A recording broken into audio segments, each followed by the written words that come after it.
have to be honest. Unpleasant. I said Yeah. there was I blood. I mean, had being more shot is blood. not I didn't much know I had. fun.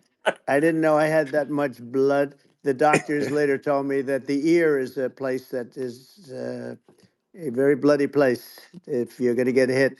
But in this case, it was probably the best alternative you could even think about because it went at the right angle, and it was a hard hit. It was very, uh, I guess you would say surreal, but it wasn't surreal. I was telling somebody you have instances like this, or like a lot less than this, where you feel it's a surreal situation, and I never felt that way. I knew immediately that it was a bullet. I knew immediately that it was at the ear, Yeah. and because it hit very hard, but hit the ear. And I also heard people shout, "Bullets, bullets!" Get down, because I moved down pretty nicely, pretty quickly, and we had bullets flying right over my head after I went down. So I'm glad I went down. The bigger miracle was that I was looking in the exact direction of the shooter, and so it hit me at an angle that was far less destructive than any other angle. So that was the miracle. That was Yeah.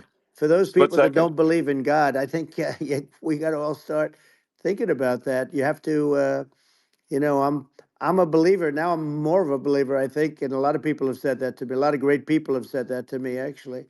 But it was amazing that I happened to be turned just at that perfect Yeah. angle, and all because I put down a chart on immigration that showed that the numbers were so great. I love that chart I even mean, more maybe it's now a that I sign. open it. Maybe Yeah, that's a it's sign, it's an immigration sign. You But highlighted a serious issue, and yeah, at that moment, the that's the, the, right. the bullet missed hit your ear, but missed your head. I mean, Well, the yeah, amazing thing is that the sign, I said, bring down that sign on immigration, and it was literally about an eighth of a second where it would be good, and after that, it was going to yeah, be a disaster, no matter which way you were facing. But it just had that perfect angle, which was yeah, exactly at this shooter. Very sad situation. Such a sad situation. As you know, we lost somebody that was great, Corey, yeah, who, a firefighter, a great gentleman, a great trumper. He was just a fantastic family and a fantastic man. And a friend of mine came up, Elon, and said, "I'd like to give the family some kind of help." And I said, "All right, that's great." He said, "Do you mind?" I said, "I don't mind at all." And he wrote out a check for $1 million, gave it to the wife. And, you know, uh, she said, "This is really nice, but I'd rather have my husband back," which is a nice thing for sure, somebody to say, to be honest. She's great. The family is great. And we raised a lot of yeah, money for them and for two other gentlemen are unbelievable people also. They were hit really badly. They thought they were not going to make it, and they did. The doctors in the Butler area, I tell you, they were incredible. They saved the two, and they were really hit tough, both of them yeah, equally. And we thought yeah, my first question was because I heard bullets flying over me. I said, "How many people were killed?" Because we had a massive crowd there, a tremendous yeah, thousands and thousands of people, and there was no land. I mean, it was all people. So I said, "How many people have been killed?" Because I knew there were other shots being fired, sure, and they said, "We don't know yet, but some people have been badly hurt." And I have to give the Secret Service sniper, they call him, or sharpshooter, but sniper, yeah, because he didn't know there was a problem. He's an extraordinary shot, obviously, and he didn't know there was a problem, and he was yeah, able to pick it all out within 5 seconds. And he used one bullet from very far away. We I don't guess know yet, probably about but some 400 people have been yards. badly hurt. The shooter was And 130, but he was on the yeah, opposite side of the field and the podium, and he saw the smoke and the flame from the gun, immediately recognized it, and immediately took a shot. And it was one perfect shot from very far away. And if he didn't do yeah, that, Elon, he would have. I mean, if he would have, a lot of people, a lot more people could have been sure, badly hurt and killed. So yeah, I have to absolutely, take my hat off to him because that's also a surreal. He's been with them for 23 years, and yeah, he's never had anything like this. And all of a sudden, he has to act, and it's a very tough thing to sure, act and to be shooting somebody.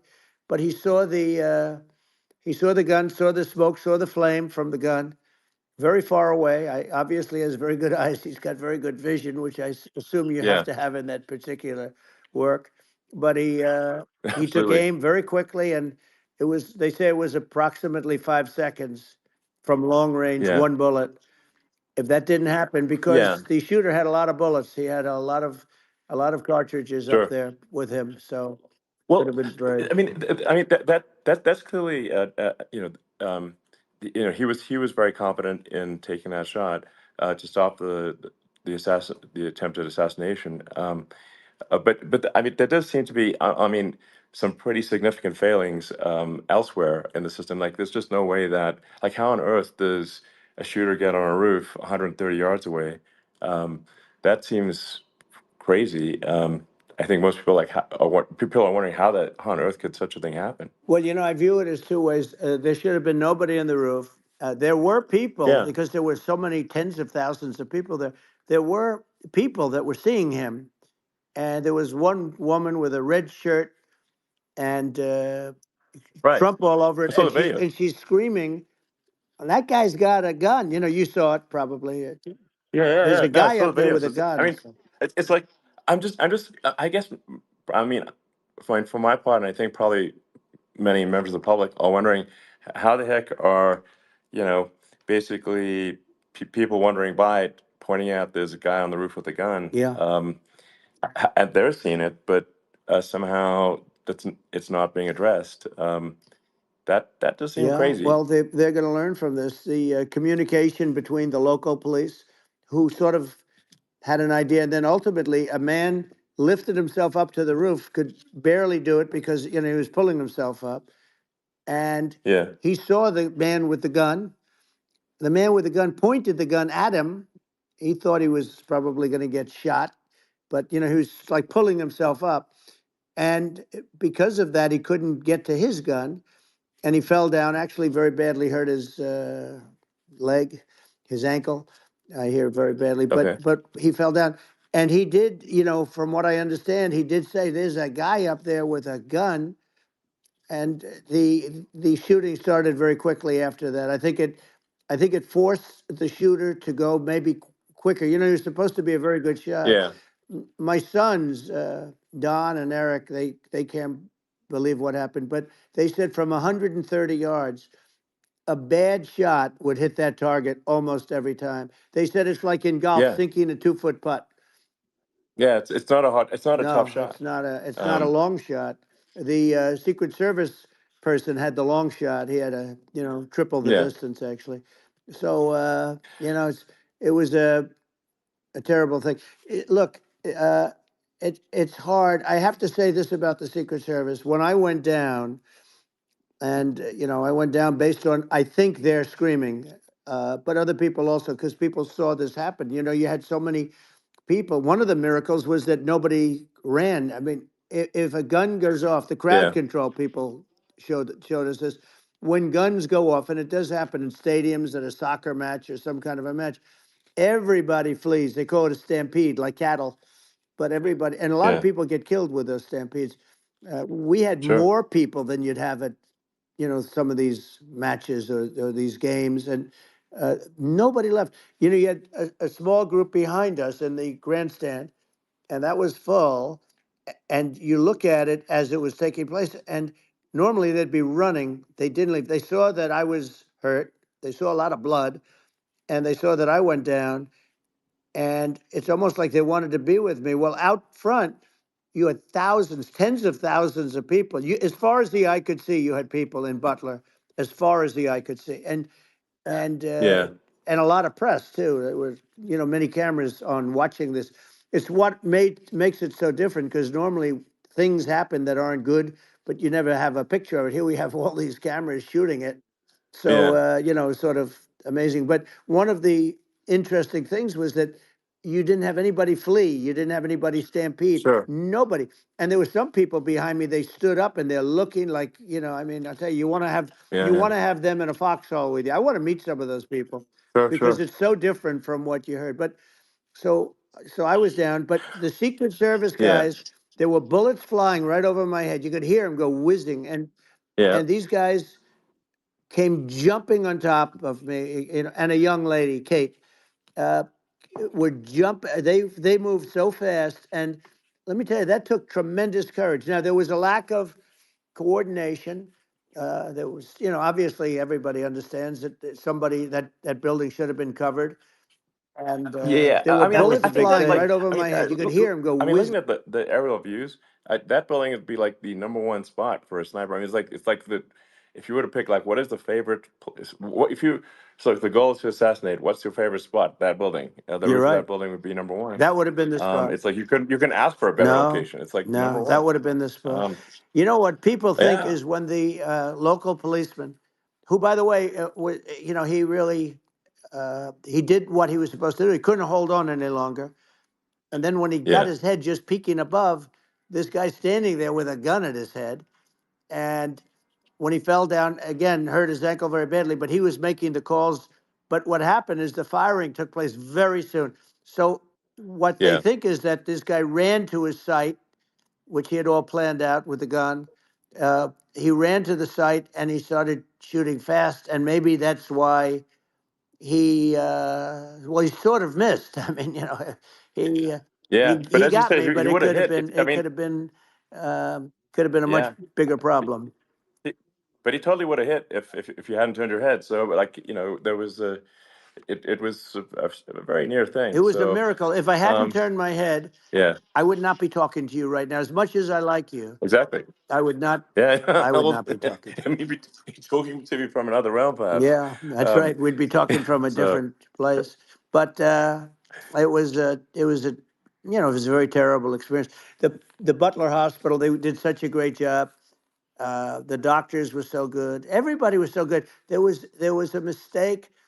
If somebody knew, because people were hearing that, there was just a bad feeling that there was somebody was around. You know that story now. It's been pretty yeah, well. yeah, And yeah, if somebody could have said, because they've oftentimes said, like there'd be a lightning storm or something. Because I've done, I think, over 300. I think I did a lot more than that, but we did a lot. And oftentimes they'll say, "Sir, could you wait 10 minutes, please? Sir, could you wait 20 minutes? There's a storm overhead or lightning or something," right?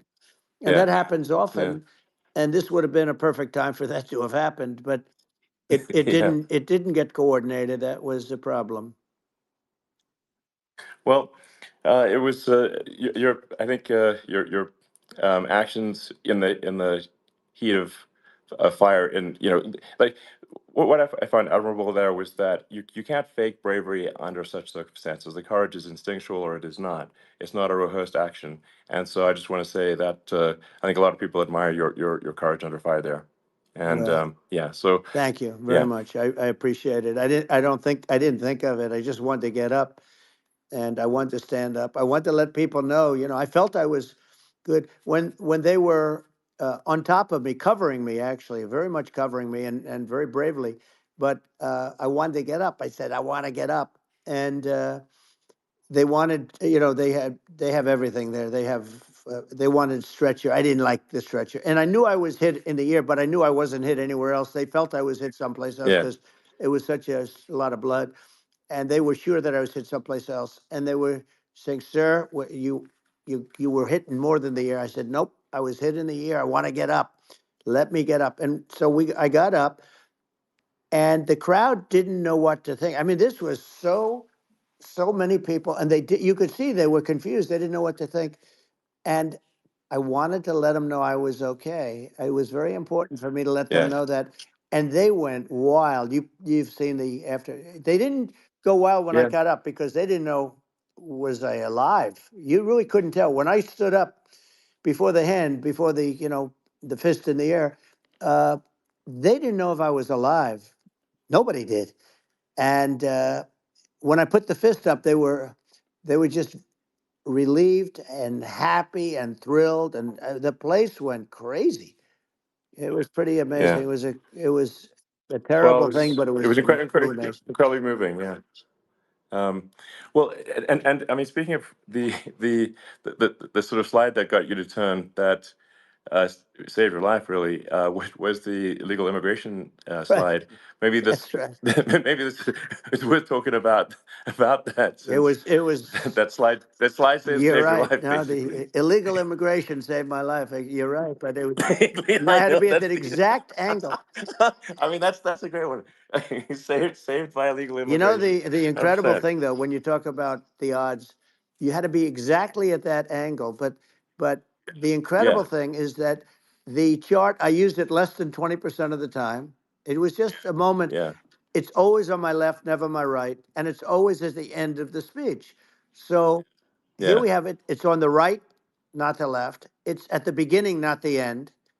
And even the people that put it up, they were unprepared, and they did a great job. They got it up immediately, fortunately. But I looked to the right, and the bullet came whizzing by, hitting my ear. So it was amazing. But when you think of the odds of that, and Yeah, yeah, that normally you wouldn't use it. Normally I wouldn't have the thing, and then it would yeah. have been a very different story.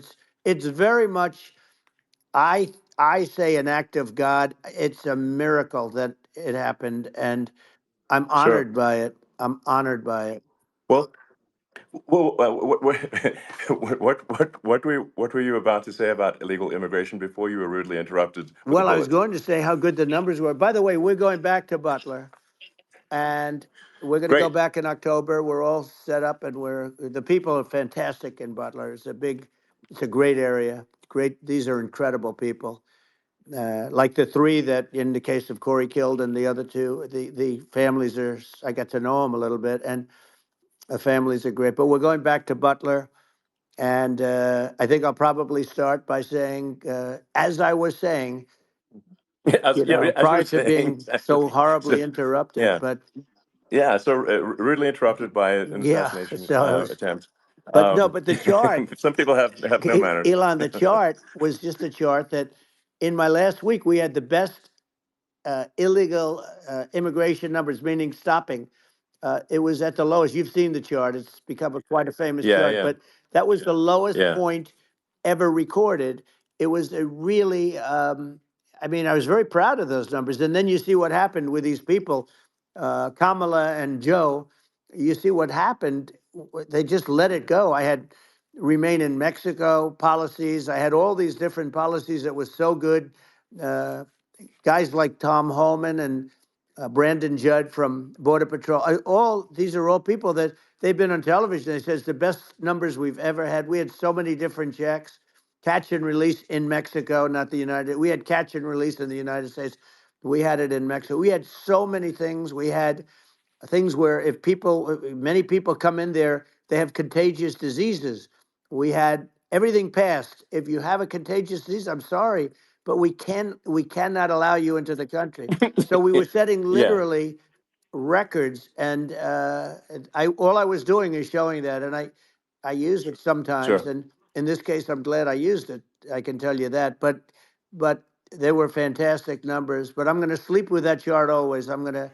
I'll be sleeping with that chart. That chart was very important for a lot of reasons. Well, I mean, would it be accurate to say that you're supportive of legal immigration, um, but we also need to shut down illegal immigration, and especially unvetted illegal Yes, immigration, because and that's not the same as saying that everyone who's an illegal immigrant is bad. In fact, I think most people who are illegal immigrants are actually good, but you can't tell a difference unless there's a solid vetting of who comes across the border. Does that accurately 100%. represent your position? I say it Okay. very simply. They have to come in legally. They have to be checked Yeah. because look, Kamala was the border czar. Now she's denying it. Everything that I do, she's Yeah. saying she was strong on the border. We're going to be strong. Well, she doesn't have to say it. She could close it up right now. They could do things right now. It's horrible. Uh, no tax on tips, and all of a sudden she's making a speech and there will be no tax on tips. I said that months ago. And by the way, they had just the opposite. They had not only tax on tips, but they hired 88,000 IRS agents, and many of them were assigned to go get waitresses and caddies and all of this on tips. They have a policy. They had a policy that they were really going to go after you and were really harassing people horribly. And then all of a sudden, for politics, she says, she comes out with what I said, which I think is terrible, and I think it's also hitting them very hard. These people are fake. Now they're also saying they did a good job on the border. We had the worst numbers in the history of the world, not of our country. There's never been a country in history that has had a catastrophe like this. We've had, I believe, and I think you believe this too. You hear 12 Yeah. million, 13. I believe it's over 20 million people came into our country, Yeah. many coming from jails, from prisons, from mental institutions, or a bigger version of that is Yeah. insane asylums, and many are terrorists. And I'll tell you what, they're coming not just from South America, they're coming from Africa, they're coming from all over the world. They're coming from Asia, they're Yeah. coming from the Middle East, they're coming from countries that are uh, stupidly and horribly bombing Israel October 7th. They're coming from all over the world. And you look at, it's so sad October 7th because it should have never happened. Yeah. It's so sad when Sure. you look at Ukraine. It should have never happened. We have a defective Yeah. government. These are defective people, and they're not people that should be running it. But where you see it the best is the border, because you have millions of people coming in a month, and then she gets up and she tries to pretend like she's going to do something. She had 3.5 years. And by the way, they have another 5 months that they can do something, but they Yeah. won't do anything. It's all talk. She's No. incompetent and he's incompetent. And frankly, I think that she's more incompetent than he is. And that's saying something because he's not too good. Yeah. No, I think it is essential to have a secure border. I mean, you're really not a country unless you have a Correct. secure border. And And uh, secure elections, you too. know, yeah, absolutely secure elections. And so it's just essential to have a real border, or we are being overwhelmed in a lot of cities. Um, and as we were talking about earlier, I think having a legal immigration and done well, and speaking as someone who is a legal immigrant, and I think I mean, like one way to think of it is, who do you want on your team? Um, who do you want on Team America? And I think we want to just say, okay, we want to let in people who are gonna, be great contributors to our society and to our economy, Right. and and who do you want on the team? And it's not to say that, like in my opinion, actually, I'd say like probably most of the illegal immigrants actually are actually good, hardworking people. That's my opinion. But some are not, and you just have this sort of adverse selection process where, if somebody's if somebody's like you know, uh, has a career in theft or robbery, I don't understand what's taken them so long to get here, because we are in such a target-rich environment. Um, I mean, why aren't more people who have a career in, bad things coming here sooner? Because I mean, it's a piece of cake to go rob, houses in LA or New York, compared to other parts of the world. And in a lot of places in America, if you try to stop the person who's robbing you, you'll be arrested. Yeah. Yeah. So it's insane. It's right. I mean, what's happening with crime, and our police are so good, but they're not allowed to do their job. But I have to tell you, Elon, I They're hate not. to say it because it's such a downer to say it. I hate to say it. I hate it, but uh, f- you have a lot of people that just shouldn't be. I think it's a much bigger number than you think. They're I allowing, think you're again, right. they're Yeah. allowing people from their jails. And if you were running one of these countries where they're coming from, you would have had all of them. As an example, Venezuela, their crime is down 72%. They're taking their drug dealers, they're taking, frankly, their prisoners, they're emptying out their prisons. They're taking their criminals, their murderers, their rapists, and they're Yeah. delivering them into But the. that's what Castro did. Yeah, That well, he did on a he much smaller scale. yeah. It was a much smaller Yeah. scale. But this is a massive scale because this is being done worldwide. But here's what's happening: crime all over the world is down. And wait till you see the numbers that we have. This is migrant crime. Donald This is Trump running crime for that's going to be. Yeah. And I saw it today in New York where somebody was knifed with raped the girlfriend of a man that stood there watching in New York in one of the shelters, and started Sure. pulling out the knives, and bad things happen today. But this is happening every day. These are rough people. These are people that are in jail for Yeah. murder and all sorts of things, and they're releasing them into our country, and they're telling them, if you come back, we're going to kill you. We're going to give you the death penalty or kill you. So they don't want to come back. But these are rough people. Yeah. These are criminals that make our criminals look like nice people, and it's horrible what they're doing. And she's in charge of it, because now she's trying to say she Sure. had nothing to do with it, and she's such a liar, because she was called the border czar the first day, and it was on the headlines of every newspaper. She's the border czar, and she never even went there. She went to one location which had nothing to do with where the problem is. She went in and out, I Right. guess, because she was getting a lot of pressure, Yeah. but Yeah. had nothing to do with the problem Yeah. is. But she was Well. the Well. border czar, and the people Yeah. Yeah. can't allow them to get away with their disinformation campaign. Now she's trying to say that she wasn't really involved, and the whole thing is horrible. She was totally in charge. She could have shut the border down without him. He didn't know what he was doing anyway, so he wouldn't have even known Yeah. what happened. You could shut the border down; he wouldn't Yeah. even know the difference. But uh, the fact is that she was border czar. But if you don't have to call her Yes. that, the fact is you could just call her. She was in charge of the border, and the border was the worst Right. ever.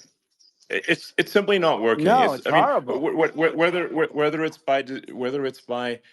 whether it's a question of intention or competence, either way, we don't have a secure border, and we have people streaming over like it looks like a World War Z zombie apocalypse at times.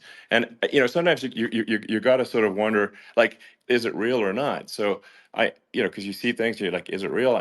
So I went to the border at Eagle Pass, and I saw for myself in Texas, and I was like, okay, it's real. I'm like seeing this in real time. I actually posted the video like just live. I just flew there one day and just to see, hey, is this made up or real? And I'm just seeing people stream across the border, and I have to say, at least the people that I saw did not look friendly. These So these are people people. can look at my video and say, hey, Yeah. does these people look friendly? I don't look super friendly. So These are people that um, Elon would not be the same man if he had to walk across the street and look these people in the eye. These are rough people. These are really rough people coming across. And I know rough people. And these are people that we don't want in our country. And the caravans are coming in, and they're putting, and who's doing this are the heads of the countries. And you would be doing yeah, it, and so would I. And everyone would say, oh, what a terrible thing to say. The fact is, it's brilliant for them, because they're taking all of their bad people, really bad people. And I hate to say this, the reason the numbers are much bigger than you would think is they're also taking their non-productive people. Now, these aren't people that will kill you. We have enough of them, but these are people that are non-productive. They are just not productive. I mean, for whatever reason, they're not yeah, yeah, workers, or they don't want to work, or whatever. And these countries are getting rid of non in the caravans in many cases, and they're also getting rid of their murderers and their drug dealers and the people that are yeah, really brutal people. And they're coming into our country yeah, at levels that have never been seen before. Walking over here, and I saw an ad by Kamala saying how she is going to provide border security. Where has she been for 3.5 years? For 3.5 years, yeah. No, no. This we have 20 this million this people this I poured think is in. It's a terrible Yeah, I thing. think this, frankly, I think this is a fundamental existential issue for the United States. And if we have another 4 more years of open borders, and it's going to be even worse with another 4 more years, it's going to be even worse than it's been for the past, 3.5 years. I'm not sure we've got a country You don't have left a country at that left. point. Elon, if they get in, you will have 50 to 60 million people from all over the world, not South America only. We think of South America, we think of Honduras and El Salvador, Guatemala, and Mexico, the four. But it's not that. It's everywhere. They're coming in from Yeah, everywhere. And I had to stay in Yeah, I think Mexico. this is a super important Yeah. point. Like people, it's like basically when I went down there, I was like, well, where are people from? It's like almost no one was from Mexico. To be No, clear, Mexico it's less, it's just it's just less it's than just the the others. border. It's just the border with Mexico. But the people coming in, it's Earth, the rest of Earth, and America is only about 4 or 5% of the population of Earth, it would only take a few percent of the rest of Earth to overwhelm everything in the We're U.S. already So overwhelmed, Elon. We're overwhelmed. You had to see the news tonight about New York. New York, and I love that place, and what they're doing to it is horrible, what they're doing to it. And all the courts do is they yeah, try and focus on Trump. Okay, then let's focus on Trump, who did nothing wrong. I complain about a rigged election. Elon, what's happened is unbelievable. You have from Africa, from the Congo, they're coming from the Congo, and 22 people came in from the Congo recently, and they're murderers, and they dropped them. They drop them. They take them out of jails, which is very expensive, to maintain the jails. Although they don't do too much maintaining, I can tell you. But they take them out of jails, prisons. They take them out, and they bring them to the United States. They deposit them in the United States and say, "Don't ever come back, or you're going to be executed." And they don't want to come back, but they won't come back. sure. But they're coming from Africa. They're coming from Asia. They're coming from the Middle East. They're coming from South Well, America. just They're Earth, coming from rest of Earth, everywhere. basically. And there are a lot of Yeah, really everywhere on bad Earth. ones. It's just a it's just an everywhere on Earth thing, and it's just not possible for the United States to absorb everyone from Earth, or even a few percent of the rest of Earth. It's just not possible. Well, So Elon, we're going to have that's just to yeah, finish this up. We're going to have the largest deportation in history of this country, and we have no choice. Otherwise, we're going to have a country. What they've done to our country. Think of it, with in Venezuela and in some of these other countries, crime is down 50, 60, 70, 80%. And you would be the same. You would have. yeah, I'll yeah, tell you what, Venezuela has not gotten rid of all of them. They've gotten rid of about 70% of their really bad people. Their jails are about 50% uh, put into the United States. Same with other countries. Some sure, are at 30%, some are at 50%. They're all different. But the bottom line is they're all going to be at 100%. Why wouldn't you put 100% of, yeah, and they're doing it right now while this third-rate phony candidate, don't forget, I beat Biden. He failed in the debate miserably. And, some people said, oh, gee, it's too bad. It's too bad he did so badly, or I did well in the debate. The first night they said, wow. One of the people at CNN said that was the greatest debate performance I've ever witnessed. And then 2 days later, they didn't talk about that. They just said he was bad. But that's okay. That's the way I get treated, and I don't mind that at all. What I can tell you is this: we cannot have a Democrat. We cannot have her. She's incompetent. She's as bad as Biden in a it's different. Look, yeah. she hasn't done an I mean, interview since this yeah, whole scam started. well, And say what you want. This yeah, was a coup. This was a coup of a president of the United States. He didn't want to leave, and they said we can do it the nice yeah. way or we can do it the No, hard way. yeah. Not, I mean, they just took him out back behind the shed and basically shot him. Oh, what they did Biden. with this guy, So and I'm no yeah. fan of his, and he was a horrible president, the worst president in history. And one of the reasons he was so bad, first of all, the Israeli attack would have never happened. Russia would never have attacked Ukraine, and we'd have no inflation. And we wouldn't have had the Afghanistan mess, if you think of it, Well, and we wouldn't have had yeah. Afghanistan. But we think of it, Well, yeah. you take a few of those events away, and we have a different world. We would also have No, no no, you're yeah. inflation was caused by oil. Yeah, no, no. I think you're making an excellent point here, which is that when other countries can, that are, are thinking about invading or doing bad things, when they're thinking about that, they're thinking about, okay, what's the American president going to do, and do they fear the American president, or is it someone they do not respect or and do not fear? And I think they would they rightfully be. I mean, look at the footage of the assassination. They're like, okay, uh, President Trump is like, don't mess with me. I mean, that's like, but whereas I think people are not going to be, and they obviously have not been at all intimidated by Biden, and they certainly will not be intimidated by Kamala. And you have to really think of that in the context of global security. That if the American president is someone that, like, evil dictators are scared of, that makes a huge difference to the security of the world. So I had a good relationship with Putin, despite the Russia hoax that lasted for over 2 years. Just a hoax created by Hillary Clinton and Adam Shifty Schiff, some just bad people, just sick people, frankly. I mean, Schiff is a sick person. He's going to end up probably being a senator. It's hard to believe. The whole thing is hard to believe. But they put our country in danger with that stuff too. They actually, when they make up stories, and you have to fight your way out of it for a long time. But I know Putin very well. I got along with him very well. He respected me, and it's just one of those things. And we would talk a lot about Ukraine. It was the apple of his eye. But I said, don't ever do it. Don't ever do it. I shut down Nord Stream 2. That was the big oil pipeline, the biggest, I think, the biggest pipeline in the world going all over Europe. I shut it down. Biden came, and then they say, Yeah.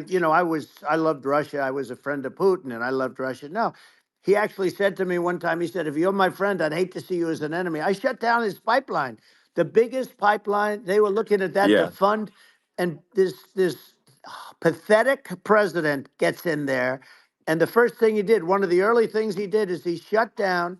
He shut down Keystone XL pipeline, which is our pipeline that would have employed 48,000 people, pipeline workers, shuts it down. That was, a massive job that Obama refused to allow. Yeah. I allowed it in my first week because it was jobs and it moved oil. And by the way, in a much more environmentally friendly way. It's underground. It's not a truck that catches on fire or a train that catches on fire.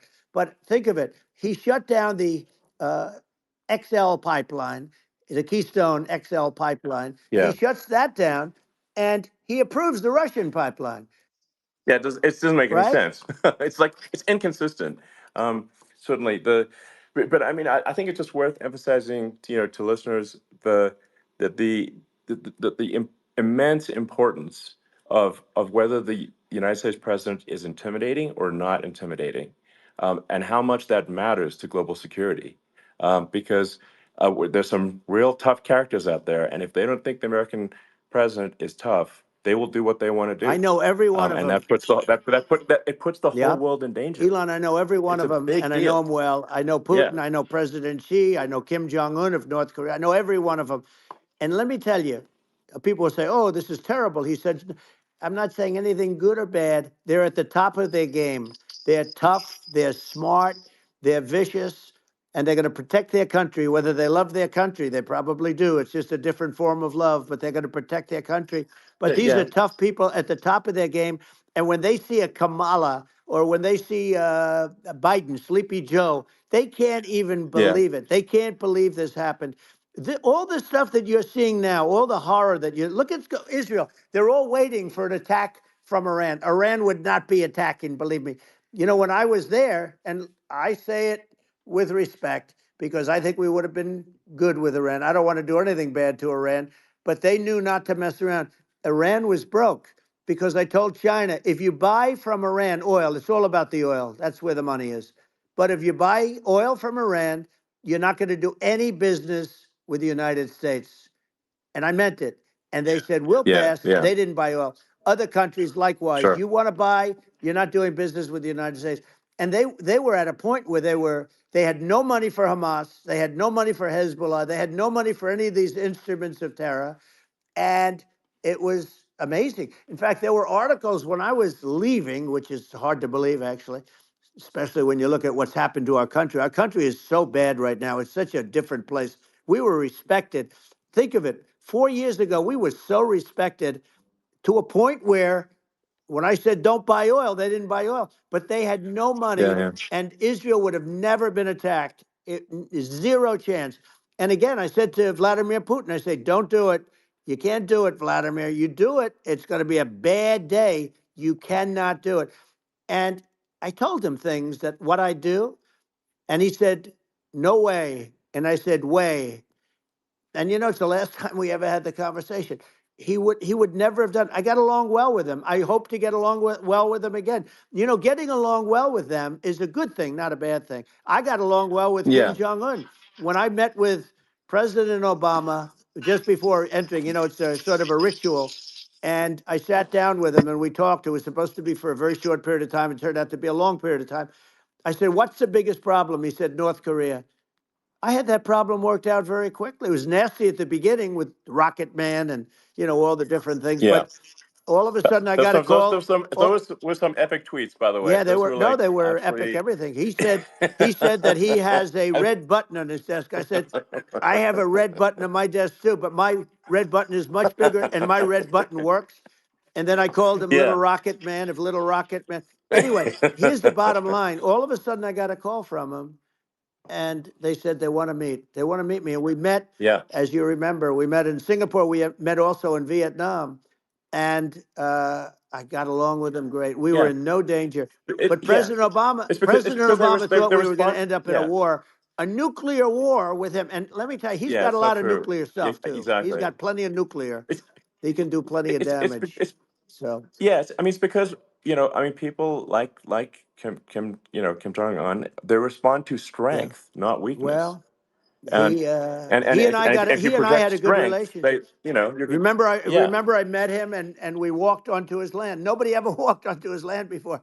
I walked onto. I wouldn't say. Yeah. Let's That bring was up cool. Secret Service again. I wouldn't say they were thrilled when I did that. I walked onto his land, and it was an amazing period. But we were not in danger with him because of me. I always Yeah. say that we have enemies on the outside and we have enemies on the inside. We have some really bad people in our government and people that are and controlling of the people. I mean, I'd mention names, but I really don't want to give them the credit. But we have some really bad, and I say they're more dangerous than Russia and China. If you have a smart president, a president that gets it, we are not in danger from those countries because they need us and they need our help.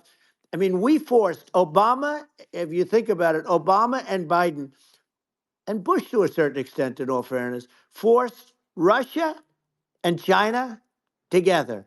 And if you're a history student, the first thing you learn is you cannot let Russia and China align. But then they also got, if you take a look, Iran, and they have North Korea. That's, they call it the axis of evil. In the old days, you had the axis of evil. Here we have a modern day axis of evil. These are powerful countries, very heavy nuclear, which is the biggest threat. Yeah. The biggest threat is not global warming, where the ocean's going to rise one eighth of an inch over the next 400 years. And you'll have more oceanfront property, right? The biggest threat is not that. The biggest threat is nuclear warming, because we have 5 countries Well, now that yeah. have significant nuclear power, and we have to not allow anything to happen with stupid people like Biden. Biden did something with Russia. There was no chance of him ever going in. And when I left, and then after I left, they started forming big armies on the border with Ukraine, right?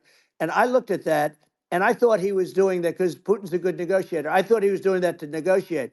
But then Biden started saying such stupid things. For instance, he said that it can be a NATO country. Now, Russia, for as long as there's been NATO, has said we're never going to agree to that. And we go right up front and say that. And we did things and said things through this president with a low IQ, very low IQ. He had a low IQ 30 years ago, by the way, but now he might not even have a IQ at all. There's nothing on the board that goes this low. He said things that were so stupid that war would have been that war had zero chance of happening if I were there. Zero chance. He was saying everything Yeah. the opposite. Everything the opposite. And it's so sad because many more people have been killed in Ukraine than you read about. You don't read about how bloody it is and how disaster. Hey, Sure. look, just in the 2 armies, you lost 500,000 people. And Yeah. It's Ukraine's having a hard time. Ukraine, I don't know if you saw yeah. the article recently, and it's true. You don't hear the true story, but if you think about it, Russia's gone. Russia defeated Germany with us, and they defeated Napoleon. They've been around a long time. They're a big fighting Yeah. force, So, and of it's course. very unfair. And Ukraine now doesn't have enough men. They're now using young men and very old men to fight, and we're in a very bad position. And I'm not going to blame exclusively, but I can tell you I could have stopped that, and a smart president could have stopped that. It wouldn't have happened. But we had a Yeah. man that actually made it. It made it more prevalent. It was so bad. The words that he was using, the stupid threats coming from a stupid face that he was using.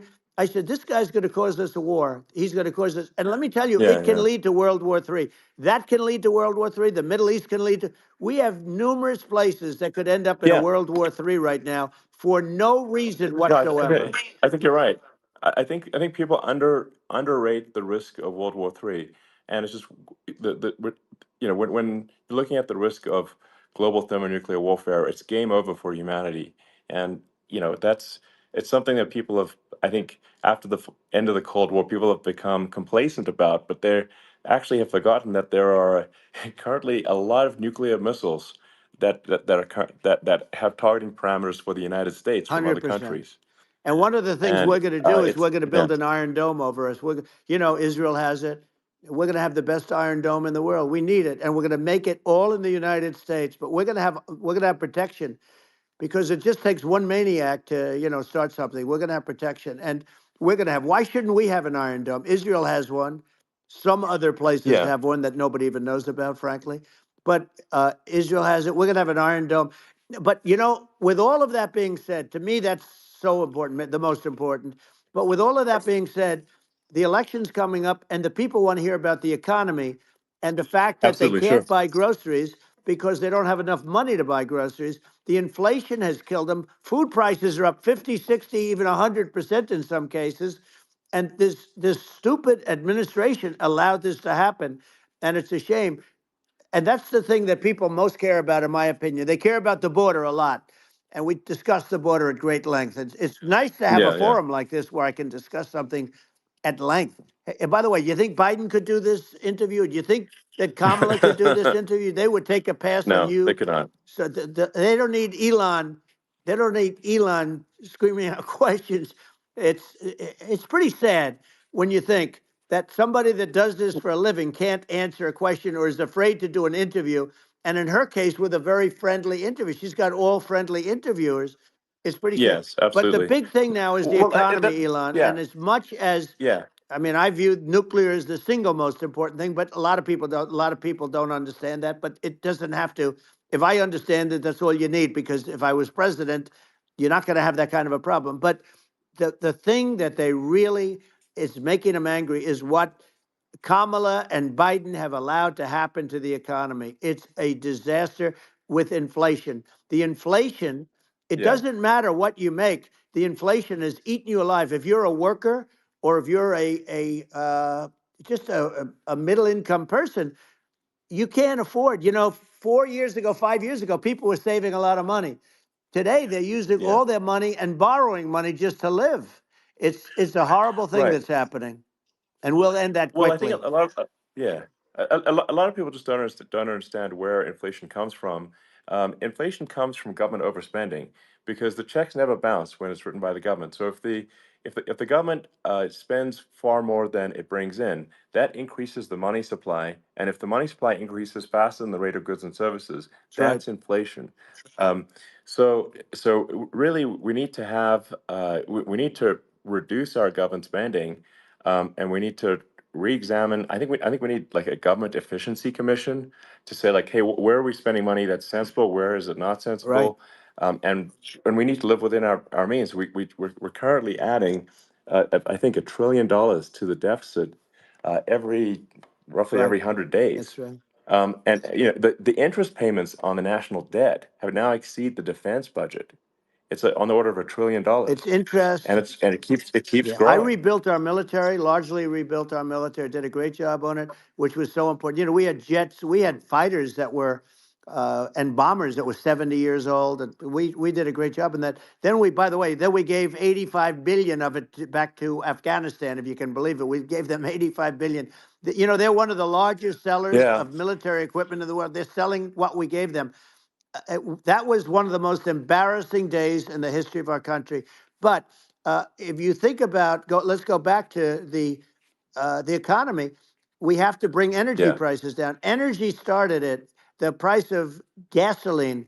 Now your cars don't require too much gasoline, so you have a good, and you do make a great product. I have to say, I have to be honest with you. Thank That you. doesn't mean everybody should have an electric car, but these are minor details. But your product is incredible. But the Thank you. gasoline, Elon, is the cost of energy. Not only gasoline, it's the cost of heating your house and cooling your house. That has Sure. to come down. It's gone up 100%, 150, and 200%, and that has to come down. When that comes down, and we're going to Yeah. drill, baby, drill. They stopped drilling, and then they went back to drilling because they went back to the Trump policy. But if they won the day after they get into office, we're going to, this country will go out of business because they're going to go to an energy policy that's not sustainable, wind and different things. You're not going to have anything. Yeah. And I know you're a big fan of the AI, and I have to say Yeah. that AI, and this is shocking to me, but AI requires twice the energy that the country already produces for everything. So you're going to have to build. We're going to have to build a lot of energy if our country will be competitive with China, because that's our primary competitor for this on the AI. You're going Sure. to need a lot of Well, I mean, electricity. You're going to need tremendous yeah. electricity, like almost double what we produce now for the whole country, if you can believe it. Sure. Well, just going, back to this, like this basic thing, which that people try to make it sound complicated, but it's not. But inflation is caused by government Right. overspending. Would you agree that we need to take a look at government Yes. spending and have perhaps a government efficiency commission that just tries to make the spending sensible and so the country lives within its means, just like a The person does? waste is incredible, and nobody It negotiates is. prices. You used to have a lot of people making jets, and you end up with two companies, and they'll probably try and merge at some point. I mean, I went through it like Air Force, just a thing like Air Force One. One of the first documents they asked me to sign, a general walks in, "Sir, would you please sign this document?" And what is it? Air Force One. That's with Boeing, which is basically two planes, two 747s, and the price was Yeah. $5.7 billion for two planes. Now they're Wow. highly sophisticated. That's They're insane. even nicer than your plane, okay? But much more sophisticated. They're very. I won't say what's on it, but they got a lot of stuff on it. Anyway, but it's Sure. 5.7.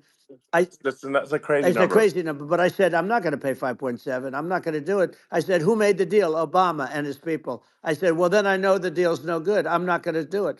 And over a course of about 4 weeks, by my saying I'm not going to do it, I got the price reduced by $1.6 billion for the exact same plane, other than we had a nicer paint job, if you want to know the truth. But for the exact same plane, I saved one. And I said to Boeing, man, you guys must make a lot of money if you can reduce the price by that. But now what I do hear is that they're going back to the Biden administration and wanting big cost overruns, because they see these dopey suckers in there, and they'll end up getting some of the money back. But I shaved it by $1.6 billion for the exact same plane, and you can now take that and multiply that out times thousands of other Exactly. items, and Multiply it by yeah, a the zillion, numbers are and yeah, yeah. astronomical. I agree with you. Well, I mean, if so, I think it would be great to just have a government efficiency commission that takes a look at these things and just ensures that the taxpayer money, the taxpayers' hard-earned money, is spent in a good way. I'd be happy to help out on such a commission I'd love if it. it were formed. Well, you're the greatest cutter. I mean, I look at what you do. You walk in and you just say, "You want to quit?" They go on strike. Yeah. I won't mention the name of the company, but they go on strike, and you say, "That's okay. You're all gone.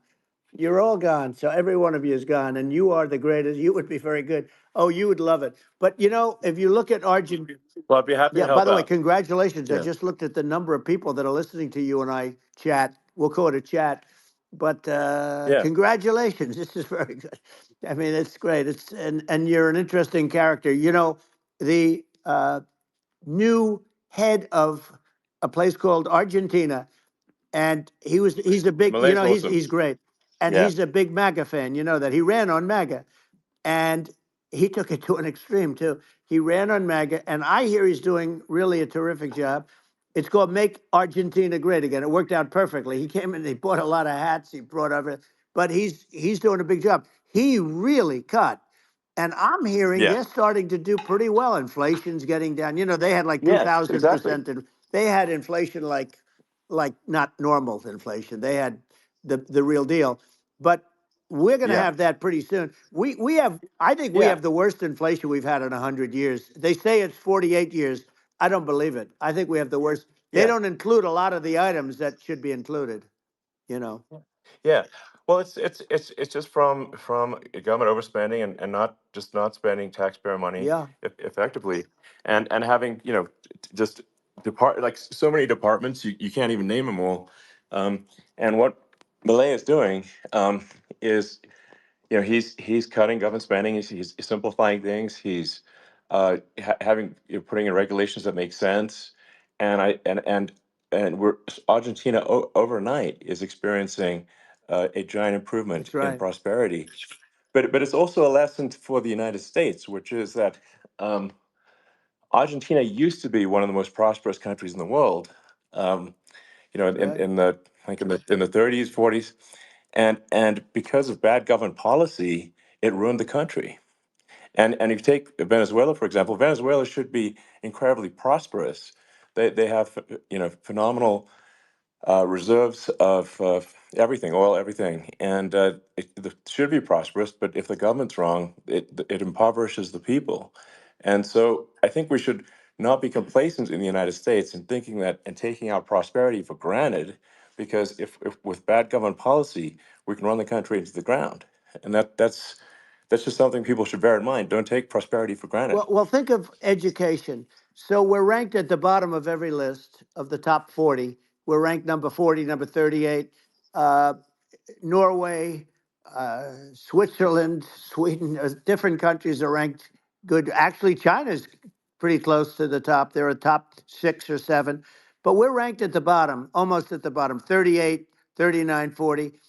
In other words, horrible. And yet we spend more per pupil than any other country in the world. So we spend more. And what I'm going to do, one of the first acts, and this is where I need an Elon Musk, I need somebody that has a lot of strength and courage and smarts. I want to close up Department of Education, move education back to the states, where Yeah, where states like Iowa, where states like Idaho, not every state will do great, because states that basically aren't doing good now. You look at Gavin Newsom, the governor of California. He he's terrible. He does a terrible job. So he's not going to do great with education. But of the yeah, 50, I would bet that 35 would do great, and 15 of yeah. them, or 20 of them will be as good as Norway. Norway is considered great. You can name them. I mean, they're so good. Some of Yeah, these countries are so good. But if you go into some of these really well-run states, we have states that don't know what debt is. We have states that have low taxes, no debt, everybody working. They're really well run, sure. and maybe they have certain advantages in terms of location, in terms of the land, or the sun, and the water and the whole thing. There are a lot of advantages that some people have. But if you moved education back to the 50, you'll have some that won't do well, but they'll actually be forced to do better, because it'll be a pretty bad situation. Yeah, But if you think well, about it, yeah, you'll have some yeah, of yeah, these states. I'll bet you'd have 30, 35 states. It'll be much better. And you know what it'll cost? Less than yeah, half what it is in Washington. And yeah. these people don't care Well, about the yeah, students in these, faraway states. And it'd well, be unbelievable. yeah. I think you're making a good point in that if the states have to if each state has to compete against other states, then people will That's naturally right. move to states where it's better. Well, like Um, California, as we said, it's a badly run state. I could go through. I got so many friends that are in those states, even if they're Democrats. I hate to mention certain states, but Illinois is badly run with Pritzker. He's a real loser. But yeah, but some of these places are just badly run. But it's almost going to force them to run better, and they won't do a good at initially. But you're not going to do worse than you're doing right now. And I would say that yeah, the cost, you would cut your cost by 50 or 60%. And you'd have a little yeah, yeah. monitor. You want to make sure they're teaching English as an example. Give us a Yeah. little English, right? Sure, yeah. Right? No, but I mean, to what? Some of these governors are doing so badly. I mean, they got so many people moving out of their state. They should get U-Haul Salesman of the Year award because they're driving so much U-Haul It's sales. actually Because just amazing. people moving out, Isn't it amazing to you as a businessman that they can even survive? Like Illinois, so many people are leaving, and you wonder, how do they survive? I mean, how do they survive? Uh, I saw where you left California and you moved to Texas. Texas does a great job. But, I Yeah, mean, I just wonder, how do these states survive when big businesses, a big oil company just left California, as you know, and they moved to Texas. how do these big states survive when they lose so many businesses and their taxes are already really high? You know, the taxes are among the highest Yeah. taxes. You almost wonder how do they continue on? And in many cases, the governors don't do a good job, and they're crime-ridden places. You wonder how do they continue to just go on? It's Well, not a good I think there's. situation. I mean, I think the only thing that's going to force some of these states to change is if they risk bankruptcy and they're not getting bailed out by the federal Right, government. right. Well, That's you're the gonna only thing have that's going to that. get them to change. You remember the Yeah. area in California where they had that, where I guess somebody had sticky fingers and they stole a lot of money, and they went into a form of chapter, and it was very Yeah. nasty for Yeah. a period of time. But now it's probably the most popular place in all of California. So at some point, something like that may have to happen. But the problem is, you can't penalize people that loan money to the state when you have incompetent people like a Pritzker. Look, the family didn't want him in the family business, and then he ends up being governor of Illinois. So what is he going to be? Is he going to be a great governor? And you have people. I could name every one of them. I got to know every one of Yep. these, and some are very good, and some are just horrible. Well, I think that I mean the larger point here too, as you're saying, like a lot of people are concerned about the economy, a lot of people are concerned about inflation, and inflation is effectively a tax on people that save money Yeah, and for people that are working day to day, it's just a form of taxation. And if we can solve the government spending problem, we'll solve the inflation problem, which means people will have a better standard of living, and yeah. that's a really big Well, the deal. people that got hurt Um, worst are the people that did it the way they were taught to do it all through, their younger life and their young life and their whole life. The people that saved money and then they got no interest on their money and inflation destroyed them. And frankly, they were almost better off if they didn't do anything like that. I mean, those people have been absolutely decimated, and we're going to bring those people back and help those people. We've got to get the prices down. When I look at bacon costing 4 or 5 times more than it did a few years ago, sure. when you look at some of the food products in grocery stores, people go, they can't believe it. They used to be able to buy a whole cart, and today, a lot of people just don't have the money. They go in and they can't buy anything. They look at Yeah, it's sticker I shock. think They it. call it Yeah, sticker shock, right? I think it really just comes, like I said, I think it just comes down to really, I guess, two things, which is that if you solve government overspending, you solve inflation, which improves living Right. standards of the average person, and then if you deregulate, like have sensible regulations, so because a lot of the regulations are nonsensical and cause the cost to be extreme for no reason. But unless you've got effective deregulation, like Reagan did a great job on deregulation in the 80s, but it's been 40 years since we had That's right. anyone really. I mean, during your administration, we made some progress, but I think there's an opportunity to make, I think, radical progress with sensible regulation. Yeah. And Well, if Elon, we those two things, yeah, those are the big yeah, deals. we set a record. We did more deregulation and more restrictions on all of the different businesses than any other president. Remember, I had the rule for every one we put in, you have to get rid of 10 or 12. And we did Yeah, radical cuts on all of that, and a lot of that's being put back by this administration. And we did radical cuts on things that weren't necessary. But we were all set. We had the best economy ever, maybe in the world. And then what happened is COVID came in, and we had to focus on that, and nobody knew what it was. And I always say I got good marks on economy, good marks on military. We knocked out ISIS. We did so many different things. We rebuilt. But, I never got the credit that we really deserved on what we did with COVID. We never got the credit. But if had that not happened, a gift from China, from Wuhan, came in from Wuhan, the Wuhan labs, and I always said it, and it turned out to be right. But yeah, had that not happened, we were set to start reducing debt. We were going to reduce taxes further. I gave the largest tax cuts, and we were going to reduce taxes still further for middle income people, not only businesses. But we did it for sure, businesses because they're the ones that's why we had the great job numbers. But we were set to really start reducing debt. And, we're sitting on the biggest pile of liquid gold anywhere in the world, bigger than Saudi Arabia, bigger than Russia. and we were going to drill, and we were going to make so much money. We were going to supply Europe with oil. I had stopped the Russian pipeline, and we were going to supply them with oil and gas. We were going to make a fortune, and then the COVID came in, and we really had to divert. Then what happened is when they came in, we kept a lot of businesses alive. If I didn't do what we did, we would have had a 1929 type depression. But the problem is when Biden came in, he got trillions of dollars and just started spending it stupidly. You didn't need it anymore.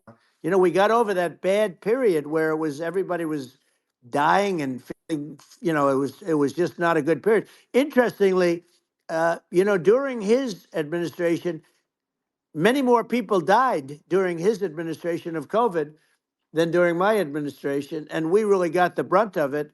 But people don't realize more people died during his administration than ours. But it diverted us from doing what I wanted to do. But we had the greatest for almost 3 years. We had the Yeah. great, and you know that probably better than anybody. So many of your friends said to me, the best years we've ever had in business were during the Trump years, and also said that African American, Hispanic American were so incredible. They were having the best Asian American women, men, young people without a diploma, young people that graduated from the best colleges, from MIT, from the Wharton School, from all of the great colleges, Harvard. They were doing better, and people without a diploma were doing better, and everybody was happy. And then COVID came, and Sure. we had the problem is they spent trillions and trillions of dollars. They wasted. They shouldn't have taken any money, and we wouldn't be having inflation right now, which is killing our country. Yeah, yeah. Yeah, absolutely. I mean, I should probably say something about like, maybe my views on, climate change Yeah, and oil and gas, because I mean, I think I'm probably different from what most people would assume. Because my views are actually pretty, I think, moderate in this regard, which is that I don't think we should vilify the oil and gas industry and the people that have worked very hard in those industries to provide the necessary energy to support the economy. And if we were to stop using oil and gas right now, we would all be starving, and the economy would collapse. So I don't think it's right to sort of vilify the oil and gas industry, and the world has a certain demand for oil and gas, and it's probably better if the United States provides that than some other sure. countries, and it would help with prosperity in the U.S. And at the same time, obviously, my view is like we do over time want to move to a sustainable energy economy, because eventually you do run out of. I mean, you run out of oil and gas. It's not infinite. Um, and there is some risk. I think the risk is not as high as a lot of people say it is with respect to global warming. But I think if you just keep increasing the parts per million in the atmosphere long enough, eventually it actually simply gets uncomfortable to breathe. People don't realize this. If you go past 1,000 parts per million of CO2, you start getting headaches and nausea. And so we're now in the sort of 400 range. We're adding, I think, about roughly 2 parts per million per year. So I mean, it still gives us. So what it means is like we still have quite a bit of time, but so there's not like we don't need to rush, and we don't need to like stop farmers from farming, or you know uh, prevent people from having steaks, or Right, basic stuff like right. that. Like you can leave the farmers alone, I agree. in How my opinion. crazy is that where I mean, you have farmers that are not allowed to farm anymore and have to get rid of their cattle, and the whole world is yeah, a that's little silly. crazy, but it's largely taken its lead from us. I do say though, I've heard in terms of the fossil fuel, because even to create your electric car and create the electricity needed for the electric car. Fossil fuel is what really creates that at the generating plants. And, so you sort of can't get away from it at this moment. I mean, someday you might be able to, but I do hear we have anywhere from 100 to 500 years left. Much of it hasn't even been found yet. Yeah, But there are tremendous, like Anwar. I got Anwar in Alaska approved. Ronald Reagan couldn't do it. Nobody could do it. Everybody tried. Nobody could do it. I got it approved. The first thing that Biden did was unimprove to get rid of it. He ended yeah, it. His secretary went in and she ended it. And what a disgrace. That's Anwar. That's bigger, or they think it could be bigger than Saudi Arabia in Alaska. Could be bigger than Saudi Arabia. But they went in and they terminated it. And I'll get it going very quickly because not only is it big for Alaska, I mean, you talk about economic development, that for the United States, I mean, that is, they say bigger than Saudi Arabia or the same size, and pure, Yeah. really good stuff. And, they end it. So I think we have, perhaps hundreds of years left. Nobody really knows. But Yeah. during that I mean, time, my something will estimate. come around that will be Yeah. very good. Yeah. Yeah. Well, I mean, and my estimate would be, a little more aggressive than that, but it's not the sort of like we're all going to die in 5 years stuff. That's obviously BS. Um, but I mean, my view is like if you just look at sort of the parts per million that increments every year, you get sort of 2 or 3 parts per million every year of CO2. Uh, y- I mean, I think some of that it's problematic if it accelerates if you start going from two or Right. three to say 5, and then there may be some situations where you get just a step change increase in the CO2, Hmm. um, and I think we don't want to get too close to 1,000 ppm because like that's actually makes it uncomfortable to breathe. Like just existing in 1,000 ppm CO2 is uncomfortable. That's like that's considered like an industrial hazard. Right. Just so it's that's actually you start getting headaches and stuff. So it's even without global warming, it's not comfortable to live in. So you don't want to get too close to that. But I mean, I think we've got. I think we want to just move over and like, and if I don't know, 50 to 100 years from now, we're I don't know, mostly sustainable. I think that'll probably be okay. Um, so it's not like the house is on fire immediately, but I think it is something we need to move towards.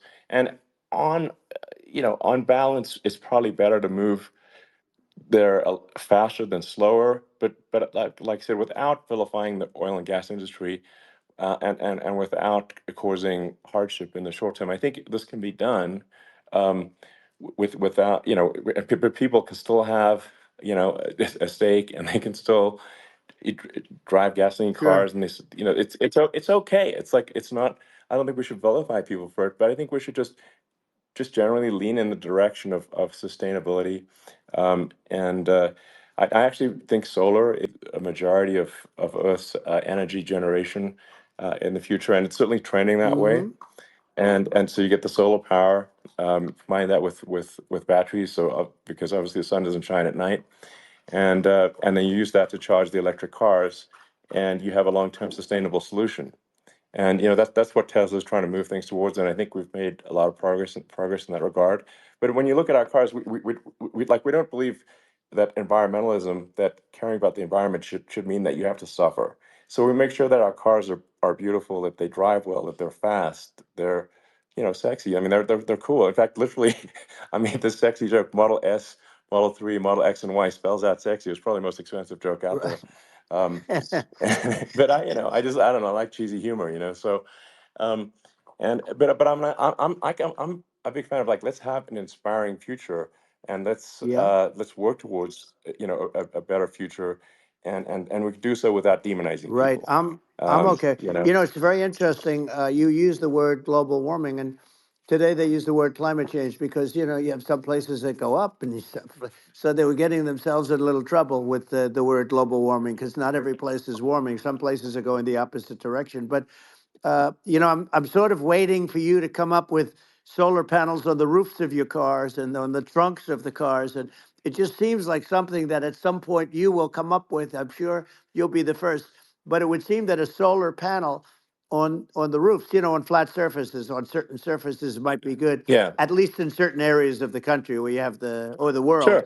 where you have the sun. But I would think, and I have no idea because that's not my world, but I would think that this would be something that would be interesting. But the one thing that I don't understand is that people talk about global warming or they talk about climate change, but they never talk about nuclear warming. And to me, Sure. that's an immediate problem because you have, as I said, 5 countries where you have major nuclear, and probably some others are getting there, and that's very dangerous. That's where you need a strong American president, because you don't want to have this proliferation. But you have 5 countries and getting more. You know, China is much less than us right now, but they're going to catch us sooner than people think. They're way lower. Russia and us are number one, and I mean, we're sort of tied. And China is far behind, but they're developing at a level that, you're not surprised to hear, very fast. They'll end up catching up, maybe even Yeah, surpassing. But to me, the biggest yeah, problem is not climate change. It's not, and everything's, a problem, but it's degrees. To me, the big problem is the nuclear power. The power of nuclear is so great. And when I talk yeah. about Nuclear power is underrated. It's I'll awesome. prevent World War Yeah. III, Oh, I will. But the okay. truth is that you have to, because this is no longer army tanks going back and forth and shooting at each other. This is Yeah. a level of destruction and power that nobody's ever seen before.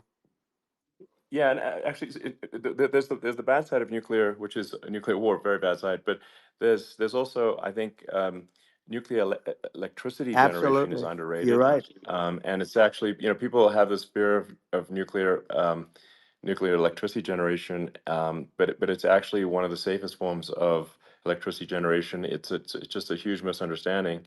Um, and if you look at the injuries and deaths, caused by, say, I mean, I'm not going to try to pick on coal mining, but just any kind of mining Right. operation, and there's a certain number of injuries and deaths per year. And you compare that to nuclear. Nuclear is actually way better. So it's underrated as an electricity source, and I think it's something that's worth reconsidering. But there's so much regulation that people can't get it done. So that, Maybe they'll have sort to of change the having, name. The name is it's a rough name. There are some areas yeah, it's a rough like when name. you see what happened in, Good bad right. branding. The We'll have to branding's rough. rebrand it. We'll have to give it a good name. We'll name it after you or something. No, No, I it don't has think a, hey, it has a branding problem. When you see what happened in, it does have a branding problem. when you see what happened in Japan, where they say you won't be able to go on the land for about 3,000 years. Did you ever see that? And in Russia, where they had the problem, where there's a lot of bad things happened, and they have a problem. And they say that in 2,000 years, people will start to occupy the land again. You realize it's pretty bad, No, that's not true. you're Well, no, right no, about it. It's amazing. it's actually not that bad. So like after Fukushima happened in Japan, like people were asking me in California, are we worried about like a nuclear cloud coming from Japan? I'm like, no, that's crazy. It's actually, it's not even dangerous in Fukushima. I actually flew there and ate locally grown vegetables on TV to prove it. Um, and and I donated a solar water treatment, a solar powered system for a water treatment plant, and Yeah, but you haven't because the been danger feeling is so just well lately, and I'm worried about no, it. no, but I mean, I'm it's just only kidding. it's I'm only fine, kidding. it's like Hiroshima and Nagasaki were bombed, but now they're like full cities again. So Right. it's Well, that's clearly great. not That's great. something that That's um, great. so it's not as scary as people think, basically. But Yeah. um, let's see. I mean, are there some other topics we should touch on? Oh, like lawfare. I think Well, we need to be eh, concerned about. what they've done to Um, this country. obviously, Yeah. yeah. Well, we just won the big I mean, case in Florida.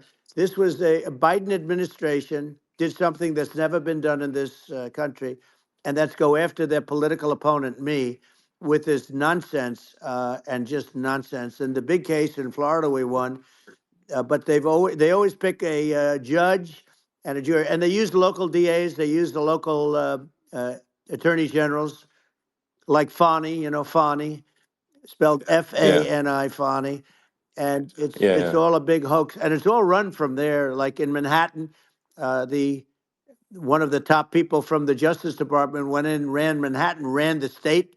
The Letitia James deal was run by a person from the Department of Justice, Biden. They've never done this before, Sure. and they set up a very bad precedent. It's called lawfare, warfare. Yeah, It's a terrible thing, and never happened in our country. It does happen in banana republics and third world countries, but it's never yeah, happened. And the incredible thing is it actually drove my numbers up, because people see, fortunately I have a platform like you, or, in all fairness, like a conversation like this, where I can talk about it and people understand. I mean, you fight for election integrity and you end up getting indicted because you're fighting for election integrity. And when the day comes that you can't fight for election integrity, you don't have a country anymore. So what happens? What Yeah. happens is they went after their political opponent, me. Now Biden's, close to vegetable stage, in my opinion. Okay, I looked at him today on the beach, and I said, why would anybody allow him? The guy could barely walk. Why would anybody allow him? Does Yeah. he have a political advisor that thinks this looks good? He thinks this looks good because it looks so bad, and it's ridiculous. I mean, and he's been doing Right. that Right. for a long time. He can't lift the chair. The chair weighs about 3 ounces. It's meant for children and old people to lift, and he can't Yeah. lift it. The whole thing is Well, crazy. he's clearly not, I mean, he's clearly like we just don't have a president right You now. don't That's have a just obviously the president, and case. she's going to be worse than him Um, because she is a San Francisco liberal who destroyed San Francisco, and then as Attorney General, she destroyed California. You talk about location, and we're talking about the sun and the water and all. There's nothing better than California. She has destroyed that. She was the original DA. She was the original in San Francisco. She was the original Attorney General in California. What she has done to California is, well, you know better than I do. You just left California for a lot of those reasons.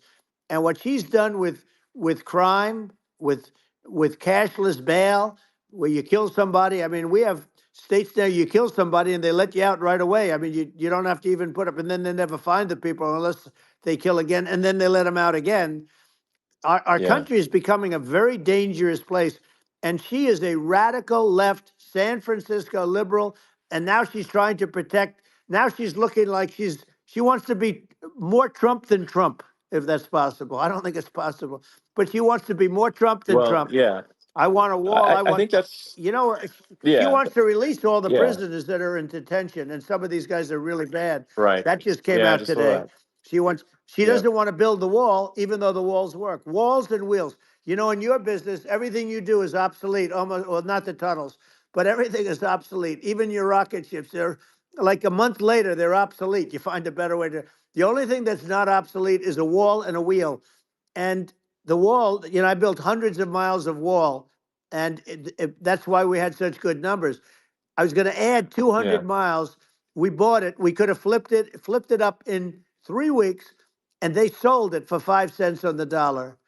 That meant, I said, wow, that means that they actually do want to have open borders.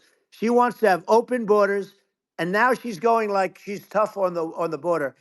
It's such a lie. Yeah. This is simply not true. Yeah, This is simply no, not and true. everybody Yeah. knows It's it's simply not not true. true. It's a disgrace that she can Yeah. say it.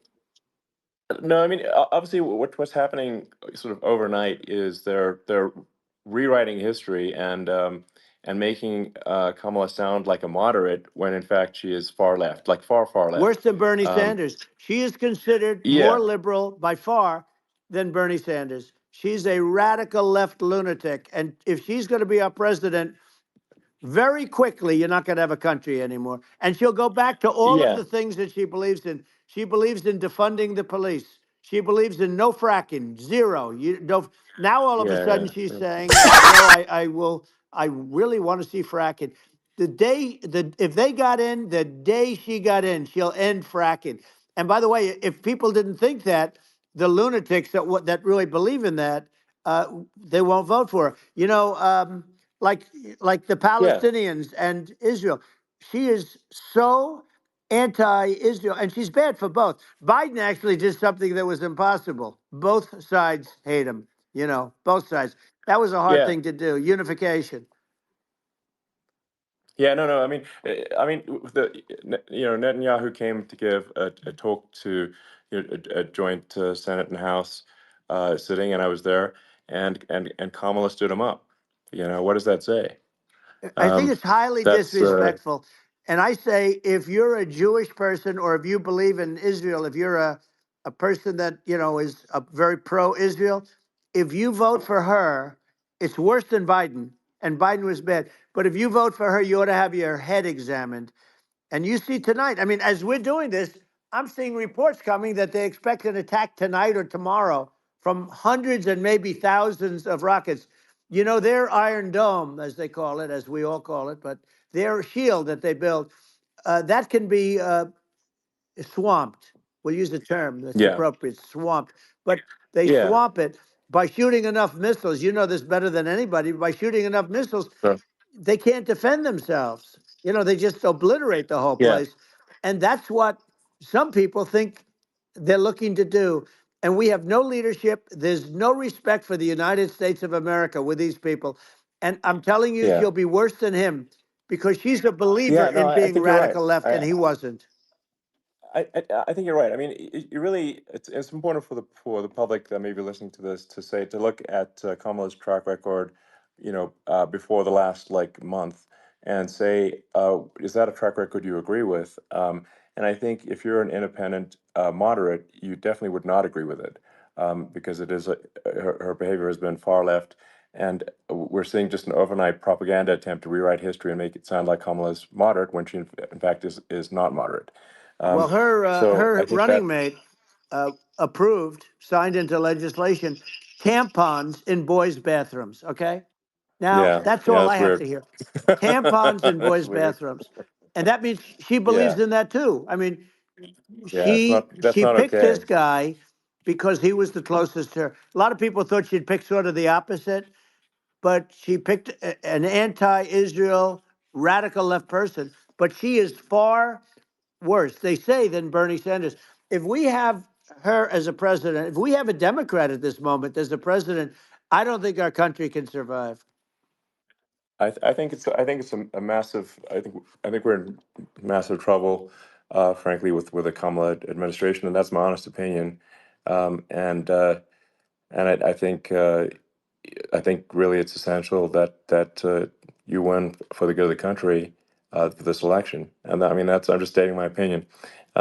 Now, you may have seen this, but I got a letter from the EU Commission, like saying, to not have disinformation on the like during this discussion that we're having, like, and there's a lot of attempts to do censorship and to force censorship even on Americans from other countries, and um, what do you think about that? Well, I know the European Union very well. They take great advantage of the United States in trade, as you know. We, through a different forum, NATO, we protect them, and yet, if you build a car in the United States, you can't sell it in Europe. You just can't sell it. It's impossible. The same thing with our farmers. Our farmers find it very difficult to do business.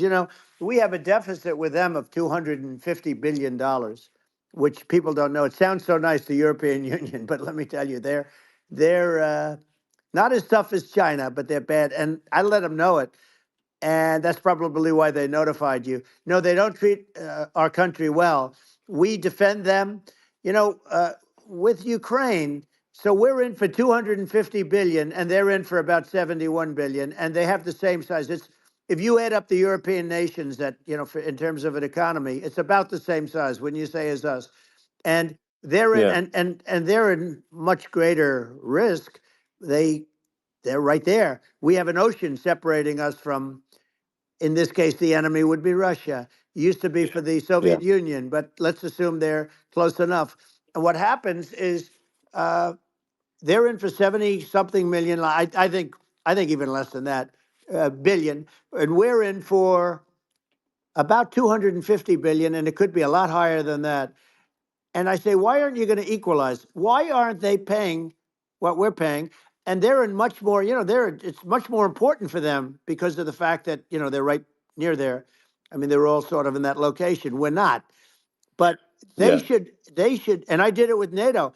There were only 7 countries that were paid up in NATO out of 28 at the time.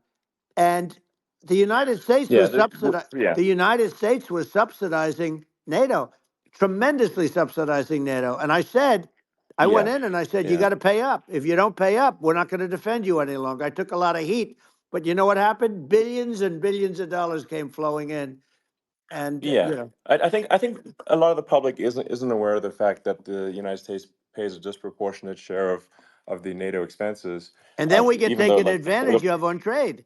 So think yeah, about it. well, I mean, the point of NATO is defending Europe, and it's it's like, then okay, well, why is the United States paying disproportionately more to defend Europe than Europe? That doesn't make sense. That's unfair. and that is an appropriate thing to address. Well, Um, when you talk about so cost cutting and savings and everything else, I mean, honestly, look, there's nobody that feels worse about the Ukraine situation than I do because I know it would have never happened. I know Zelensky. He was very honorable to me because when they went with the Russia hoax and they said I had a phone call with him, he said it was a perfect phone call. It was a great phone call. He could have grandstanded and, said, oh, he was very threatening. He said, no, it was a very nice phone call. I called him up to congratulate him on his win, and you end up getting impeached because these people are yeah, yeah, lunatics. I was talking about the difference from the people within and the enemies on the outside. In many cases, the people from within are more dangerous for our country than the Russias and the Chinas. If you have a smart president, you're not going to have a problem with them. You're going to do things. yeah, Now, they've taken advantage yeah, of us absolutely. incredibly, but you're going to do things with the right person. Yeah, well, I think it's obvious that you're a believer and an advocate of free speech because during your first term as president, you were attacked relentlessly every day, often very unfairly with with false attacks, and you didn't try to shut down the media, you didn't try to inhibit their freedom of speech, and I think that says a lot. Well, the good thing is that you and I have, and some people, very few, we can get the word out. Although sometimes it's hard because they don't want to print it. Like we're having a great conversation right now. Kamala wouldn't have this conversation. She can't because she's not No. smart. She's not a smart person, by the way. She can't have this conversation. And Biden, we don't even have to talk about it. I mean, he couldn't have this conversation. He would have given up on the first half of a question. He would have walked out. He would have said, "Where am I? Where am I going?" So anyway, but Yeah, no, he wouldn't have this. that's true. Not a lot of people would have this conversation, but we cover a lot of territory.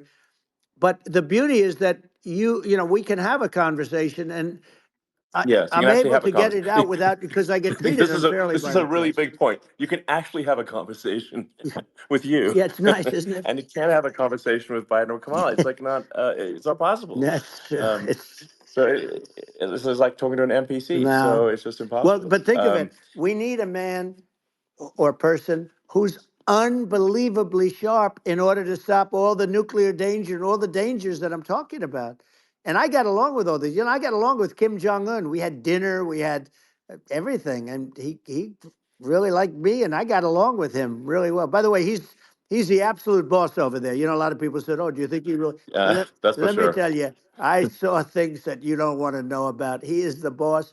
But we had a good relationship, and he doesn't like Biden. He considers him a stupid man. He said he's a stupid man. Well, at least he speaks his mind.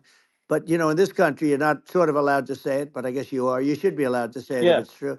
But we need smart people, and we need people that have an ability to lead. And she doesn't have that ability. Can you imagine? Now, yeah. Chairman Xi very well. Can you imagine her and him negotiating or No, it's even silly. It would be standing silly. together? It is the whole concept Yeah. is ridiculous. She is terrible. She's terrible. But she's getting a free ride. I It saw a would. picture of her Yeah, yeah, on Time Magazine today. She looks like the most beautiful actress ever to live. It was a drawing, and yeah, actually, yeah. she looked very much like our great first lady, Melania.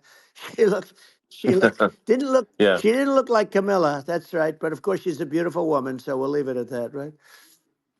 Yeah, well, maybe like I think part of what people in America want to, people in America want to feel excited and inspired about the future. They want to feel like the It's future is true. going to be better than the past, and that America is going to do things that are greater than we've done in the past, reach Right. new heights that make you proud to be an American, and excited about the future. Um, They want the and I American think dream this, back. They want the American dream back. More important than anything else. It's like you don't have that today because the people they've been just sucked. They see incompetent people running our. You know, the Biden thing is very interesting. People just found him to be incompetent, and when I debated him, I was like, "Is this for real?" It was Yeah, it was just absurd. But I think there are like some grand projects that we could do. I mean, I think like we could build a base on the moon. We could send American astronauts to Mars. We right. could build high speed Yep. connections that are more advanced than anything else in the world between our cities, so people have fast transport. Um, it's possible to solve traffic with tunnels. That's right. We already made great progress in Vegas doing that, and and just do things that are exciting and inspiring and make the future feel like it's better than the past. Well, I saw what you Like, did in Vegas, and I'll tell you, it was amazing. I got to see. I took a big glimpse at it, and it's incredible. It's incredible, and you could do that all over. You could do that all over. It's deep. yeah, You and don't it's even need much structure. Assuming you're in the right areas. no, it's It's straightforward. amazing. So I think we could do some things that like China's got incredible high speed rail between its cities, but I think it's actually possible with tunnels if with deregulation with an ability to actually where it's like legal to actually do the tunnels. Then you could have high speed tunnels that are actually better than anything else in the world for high speed transport between Yeah. cities, and that would be something that Americans can say, "Wow, okay, we've got something that's cooler than anyone else in the Yeah. world." That's the kind of thing that makes you proud to be an And American. much safer than surface trains, where there is a danger there. With people, with crazy Yeah, people, it's much safer, much better. And it's sad because I've seen some of the greatest trains. I find it fascinating, and I've seen the systems and how they work, and the bullet trains they call them, I guess. And they yeah, they go unbelievably fast, unbelievably comfortable, with no problems. And we don't have anything like that in this country, not even close. And yeah. it doesn't make sense that we don't. Doesn't make sense. Yeah, and I think also like there's I'm kind of hopping on the excess regulation, but I think something that like I think people can generally understand is that what happens with laws and regulations is that there's more and more of them every year, and unless there's a process to clean them up, eventually everything becomes You're right. illegal, and that actually it slows down the development of new technologies. I mean, if you take the sort of like I think there's room for some reform at the FDA Yeah. for Yeah. improving the speed with which we approve drugs that could help save lives and improve people's Yeah. lives.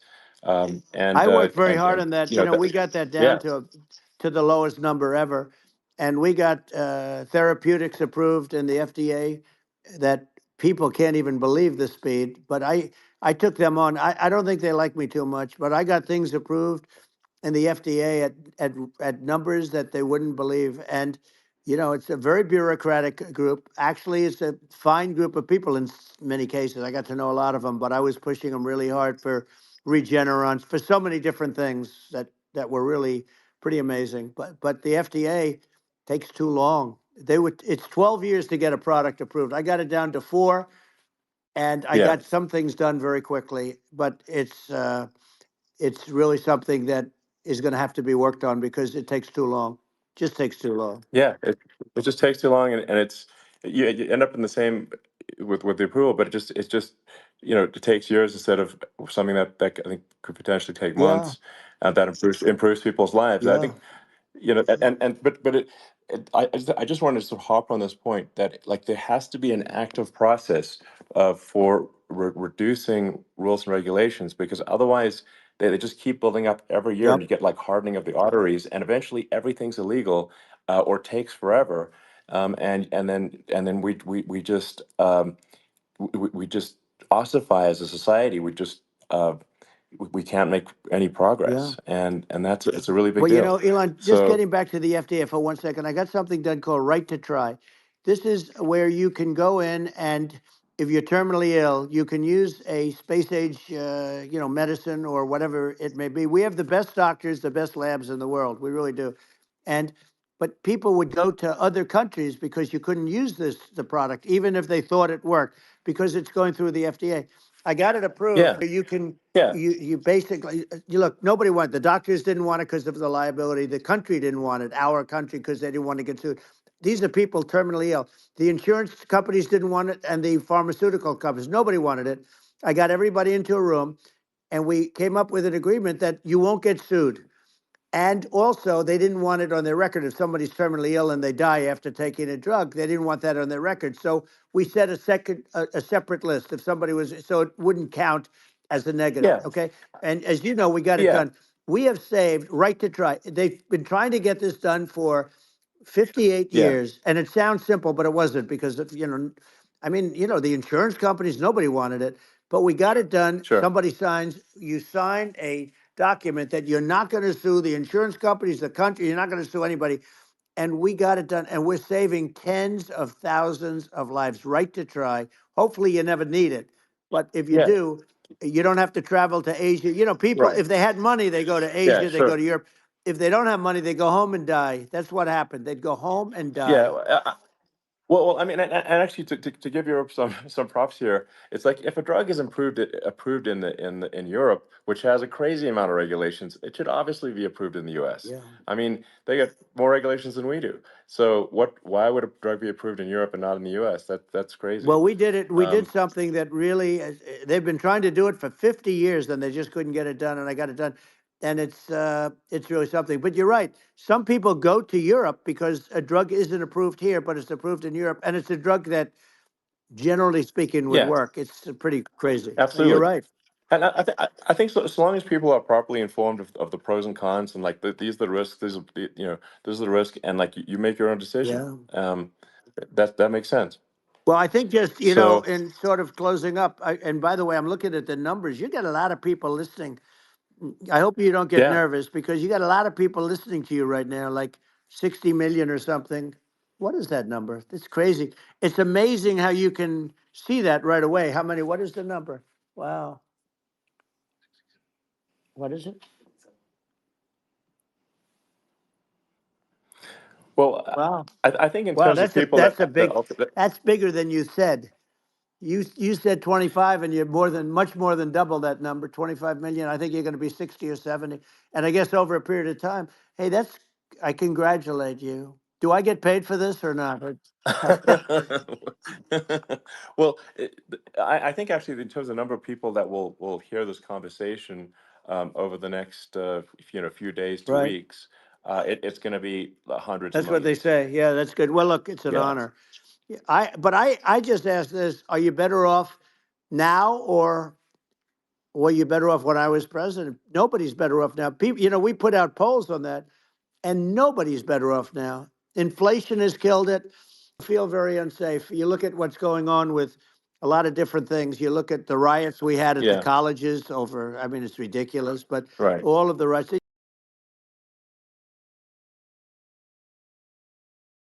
Biden Well, migrant yeah. crime. Maybe I'll call it Well, Kamala migrant crime.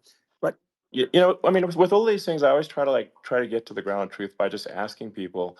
And my mom lives in New York, and I was like, Mom, do have any of your friends, been attacked or assaulted? And she said, yeah, three of her friends in three it's separate crazy. incidents were assaulted just in recent months, just walking around the streets of New York. And I said, well, what happened to the people that assaulted them? Oh, nothing. They got away. Like, and they just They know that always get away. nothing's going. And they don't even bother reporting it because there's not. They know that they're not going to, people are not going to get prosecuted. They just let, violent criminals out in New York The only with one that gets zero bail. prosecuted is Donald Trump. They don't get, they prosecute Trump. Yeah, I mean it's just obviously messed Oh, up it's terrible. if violent criminals are being getting off scot Yeah. free, and meanwhile the New York spending massive resources prosecuting you, and it's like this, and I think the sort of sensible public looks at this and says, what the heck's going on here? This is obviously abuse of the legal system. The legal system is supposed to be protecting the That's right. public from violent criminals, and it should be obviously allowing the public to make their own decision about who should be president, as opposed to, some legal case. Once they start this precedent, because this can go on with the next one. I mean, this is a very bad precedent, what they're doing in terms of, going after their political opponent. And that's all it is. It's going after their political opponent. Yeah, And then you get a judge who's, a strong Democrat. And I'm being nice when I say that, in many cases, crooked as hell. But you get a judge, and you go into an area where a Republican gets 3 or 4% of the vote, and you'll have a jury pool yeah, with people that hate Republicans or hate. It could sure, also be the other way, of though, course. because it could start the other way in areas where they hate Exactly. Democrats. And you get into a Yep. Pandora's box. It's a very dangerous thing for this country, and a very dangerous thing even for the state. New York City is Yep. losing. New York Absolutely. City and state lose a lot of business over what they did to me, because these people say we don't want that to happen to us. That's no justice system. You have an unfair system of Yes. justice, and it's costing New York State a tremendous amount of money. People are leaving and companies are leaving, and they won't come back. So, all of that stuff is important. But the economy now is the big thing, and we can turn that economy up so fast, and people are going to be back again. We're going to get rid of Yeah. inflation. I think there's a lot of Right. opportunity. Absolutely. Absolutely. So And I just I want to think I I want to think congratulate you. You've done an amazing job. You have definitely got a fertile mind. We can talk. You and I can talk about well, rockets see, and, it's kind of you to say. Thank you. well, tunnels. We can talk about tunnels and rockets and electric cars. So many things. And now you're into the AI, and that's going to be another beauty, I'll say. So Yeah. it's an amazing thing you've done, Elon. It's an amazing thing, and I Well, congratulate you. I mean, thank you. And well, I mean, I just say here, here's to an exciting, inspiring future that people can look forward to and be optimistic and excited about what happens next. And that's the kind of future that I think you will bring as president, and that's why I endorse you. Well, I appreciate that. That endorsement meant a lot to me. Not all endorsements mean that much, to be honest. Your endorsement meant a lot. And, we have a phrase, make America great again. It's pretty simple, but it really says that we want to make America great again. And we can do it. We can do it now. But if we were going to suffer another 4 years like we've suffered for the last 4 years, I'm not sure the country can ever come back. That's how bad it is. It's so bad. We have to do a I lot of think that's a things. very real Yeah, risk. it's a big That's a risk. very real risk. Yeah. And it's, I'd just like to note to people listening, like I've not been very political before, and if you look at my record, I've actually been. I'm not like, sometimes they try to paint me as like a far right guy, which is absurd because I'm like making electric vehicles and solar and batteries, helping with the environment, and and I actually I supported Obama. I stood in line for 6 hours to shake Obama's hand when he was running for president, and so it's not like I'm like some sort of dyed in the wool long term Republican. I'd call myself, uh, historically a moderate Democrat, but now I feel like we're really at a critical juncture for the country, and uh, I think a lot of people thought the Biden administration would be a moderate administration, but it's not, and obviously we're just going to see an even further left uh, administration with Kamala. That's my honest opinion. I mean, her dad is literally. I mean, she was brought up as an actual. Her dad is a Marxist economist. You can Google it. I mean, it's not a. We're not making this up. That's how she was brought up. So, and we want to have a future that is prosperous, and I think we're just at this critical juncture, and I think this is a case of the America is kind of at a fork in the road, It's true. and I think it will take if the path to, like you are the path to prosperity, and I think Kamala is the opposite. Then that's my honest opinion. I'm gonna get attacked like crazy, and I've also experienced quite a bit of lawfare myself, and but I'm just trying to tell people my honest opinion, and I haven't been really active in politics before, and I'm just trying to point out that my track record historically has been moderate, if not moderate, slightly left, and so this is to people out there who are in the moderate camp to say I think you should support um, Donald Trump for president. And I think it's actually a very important junction in the road, and we're in deep trouble if they don't, if it goes the other way. Well, I want to thank you. And, I actually always did think of you as somewhat left. I must say that. So it's Yeah. even more of an Well, honor to have yeah. your endorsement. I know how strong you feel about it.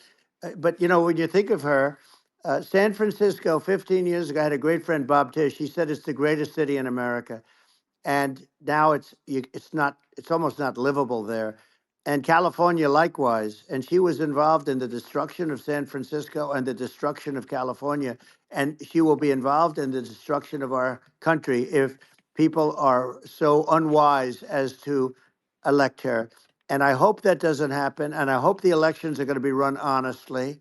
And we're going to turn this country around. We're going to do things that, and we can do it fairly quickly. And we have to get rid of the criminals that have been, given to us by other countries as they laugh. They laugh at Yeah, us. They think we're stupid to accept these people. These are radical, stone cold killers in many cases and terrorists. And they're in our country by the hundreds of thousands. yeah, And we have to take yeah. them out. Yeah, I mean, if I could summarize it, perhaps, I think these are issues that I think most people in America would agree with, which is that we want safe and clean cities, we want secure borders, we want sensible government spending, we want to restore both the perception and reality of respect in the judicial system, just stop the lawfare, and I think that's like, and how are those even right wing positions? I think those are that's just common sense, and that's I mean, would you agree with that? 100%. I don't understand, the whole, they call it progressive. They don't like the word liberal anymore, but call it liberal or progressive. I don't understand how somebody could say that it's okay for them to empty prisons into our country. And again, I told you their Yeah, crime rates definitely all not over the world okay. are going way down, which makes sense. In fact, the next time what we'll do is if something happens with this election, which would be a horror show, we'll meet the next time in Venezuela because it'll be a far safer place to meet than our country. Okay. So we'll go, you and I will go and we'll have a meeting and dinner in Venezuela because that's what's happening. Their crime rate's coming down and our crime rate's going through the roof. And it's so simple. And you haven't seen anything yet because these people have come into our country and they're just getting acclimated. And they don't know about being politically correct law enforcement or lack of law enforcement.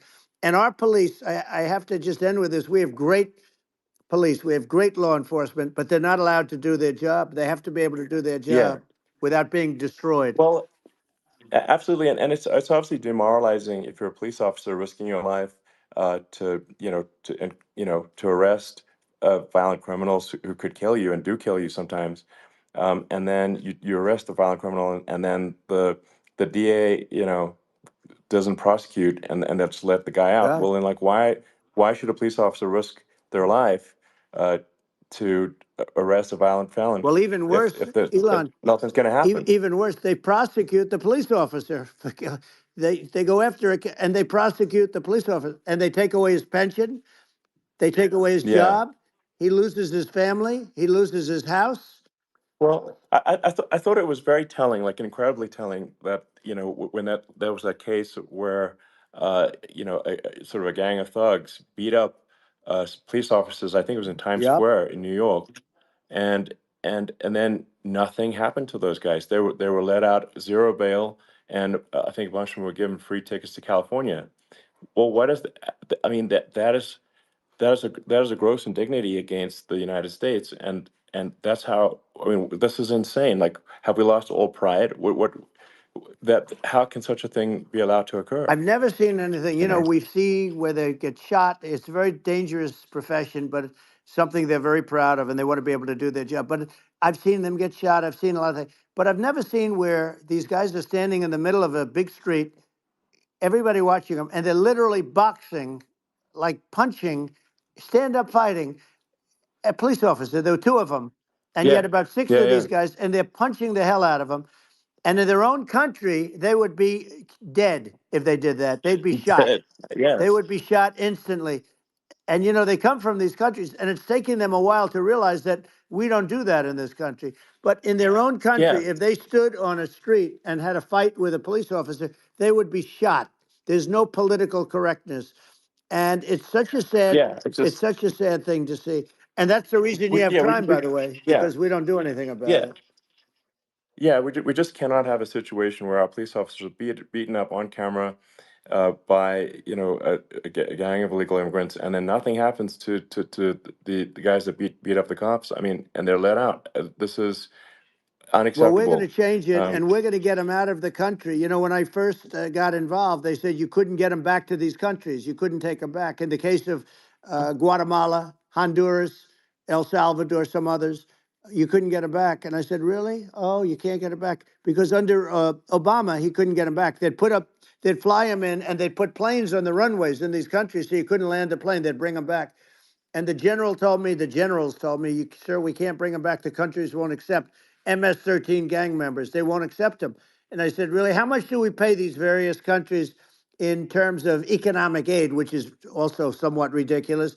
And the answer was $750 million. I said, good. Tell them they're in default. They're delinquent. We're not paying them anymore because they won't accept Yeah, their. it's And you know what happened? They all called me, yeah, every one yeah, of them. They said, we would be honored to take them back, sir. We would be honored. It was so easy. But it's one of those things. And we got them back. We took in so many, the MS-13 is probably yeah. the worst gangs in the world. They're the most vicious, violent. We took them out of here by the thousands and got them out of here. And their countries took them back. And because I said, you're not getting any more economic aid. And once I said that, they were nice. They wouldn't take them back for Yeah, Obama. They yeah. wouldn't take them back for anybody. And now we have a problem because we have this guy, and they don't take him back anymore with Biden because they don't respect him. Yeah, yeah. It's just gotta be done. We just can't have whether they're citizens or not citizens. We can't have because they won't prosecute citizens either. Not just illegals. So that if it's you can't have violent repeat violent offenders that are not that don't get That's incarcerated right. because they will obviously by definition continue to hurt people. And I think where part of this comes from is that there's and I do sort of consider myself liberal in some ways. I mean, it's just that you want to have empathy for Right. people. Obviously, you want to have empathy for people. I totally agree with that. You want to have empathy, but you also have to have empathy for the victims of the criminals. And if you just have empathy for the criminals, it's actually shallow empathy. It's not real. You're not thinking. You're one layer deep empathy. You got to say like, what if you don't incarcerate this person? Who are they going to uh, hurt? Who are they might kill someone. They might rape someone. If you don't incarcerate them, you have to have empathy for the victims. And there's a lack of empathy for the victims of the criminals, and too much empathy for the criminals. It doesn't make sense. That's why you want to have deep empathy for society as a whole, not shallow empathy for That's right. criminals. And we have to give our police officers the dignity and the respect that they deserve. And we have to let them do their job. They can do a great job, but we have to let them do their job. And if we don't do that, it's going to all disappear. There's never been a society like this where you're allowed to do anything you want and nothing happens. And I'm talking about violent crime. And it's going to get more violent because these are really, really violent people, and we're going to get them out of our country, and we're going to get them back to because they were sent here by the presidents and by the various people that run those countries. And I know every one of those guys, and they're smart people, and they're streetwise people, and they really think that the USA is stupid. They think we're run by stupid people, and they happen to be right. But when I was there, we had no problem. We got them out. We took out thousands of MS-13 gang members. We brought them back. And now, again, it's the same old story. We don't do it. And they actually gave them a big increase in aid. They raised it up to billions of dollars, and they get nothing for it. So it's. I hope everybody's going to vote for Trump, and we're going to get this country straight. And Yeah. I didn't need this. I, I'm like you. I didn't need this. I had a very nice yeah. life. I didn't need to go Yeah. through Yeah. court systems and go through all the other stuff and run at the Sure. same time. I have to run. I have to go through fake trials with, in some cases, corrupt judges. I have beautiful oceans that I have places. This was, but I felt it was important. And if I had to do it over again, you probably think I'm crazy for doing it, actually. But if I had to do it over again, I would have done it over again because this is so much more important than me or my life. We're going to save this country. This country is going down. And these people are bad people that we're running against, and they're liars. They make statements. They do things that are so bad. They say they're going to make a strong border. They say they've been great on the border, and they've been the worst in history. They say they're Yeah, going to it's stop horrible. Like crime, the and facts speak for themselves. The it's so facts incredible. speak for themselves. Like it's gotten to the point where people just don't even bother reporting crime in a lot of That's cities right. because they know nothing is going to happen. Um, that's what I hear anecdotally from people all the time. So, it's just, my values. I'm just saying to people out there, like the things that I think are important for the future is like we've got to have safe cities, we've got to have secure borders, we've got to have sensible spending, and we've got to have deregulation, and Right. so we can have a prosperous future. And then we want to have some exciting, sort of moonshot projects that people can get fired up about, and that's the future I'm looking for. And I'm pro environment, but I'm not against. I'm not like I don't think we should vilify the oil and gas industry because they're keeping civilization going right now, and but I do think we want to move a reasonable speed towards a sustainable energy economy. Those are my values, and I think um, and so I mean that's uh, why I'm supporting you for president. Well, I So. appreciate it. We're going to give incentive to companies to come into our country, not to leave our country. We're going to be giving tremendous incentives. We want companies to build here, not to build in other locations, and we want to create jobs. And again, it's about the American dream. You don't hear about the American dream anymore, Elon. You don't hear. You're the American dream in the truest sense, but you don't hear about the American dream anymore, and you're going to hear about it. People, they need that incentive to go out Yeah. and do it, and they're going to love their lives. I mean, they're going to look forward to getting up in the morning and going to a job that they love, not a job that they can't stand, or not any job at all where they have no money, where they Yeah. literally have no money, and then they end up with violence and lots of other problems. No, we're Yeah. going to do And- some great things, and I learned a lot in the first. We had a great economy and all of that. We rebuilt the military, we did so much, but I also learned the best people. I learned the good people, the smart people, the dumb people, the people that can do things. The people, you learn. When I first came in, I tell people I was in Washington D.C. only 17 times, according to the fake news media. I was in 17 times. I never stayed over. And you don't know people. You rely on other people to give you names, and then you realize the people you relied on weren't so good. Now we had great them where I wouldn't have, used them had I known. Now I Yeah. know everybody, and I think we're going to really turn things around fast. We have no choice, otherwise we're not going to have a country. And I really appreciate this. Has been to me, it's been a lot of fun being with you. You're an amazing guy. You've done an incredible job and a great inspiration to people.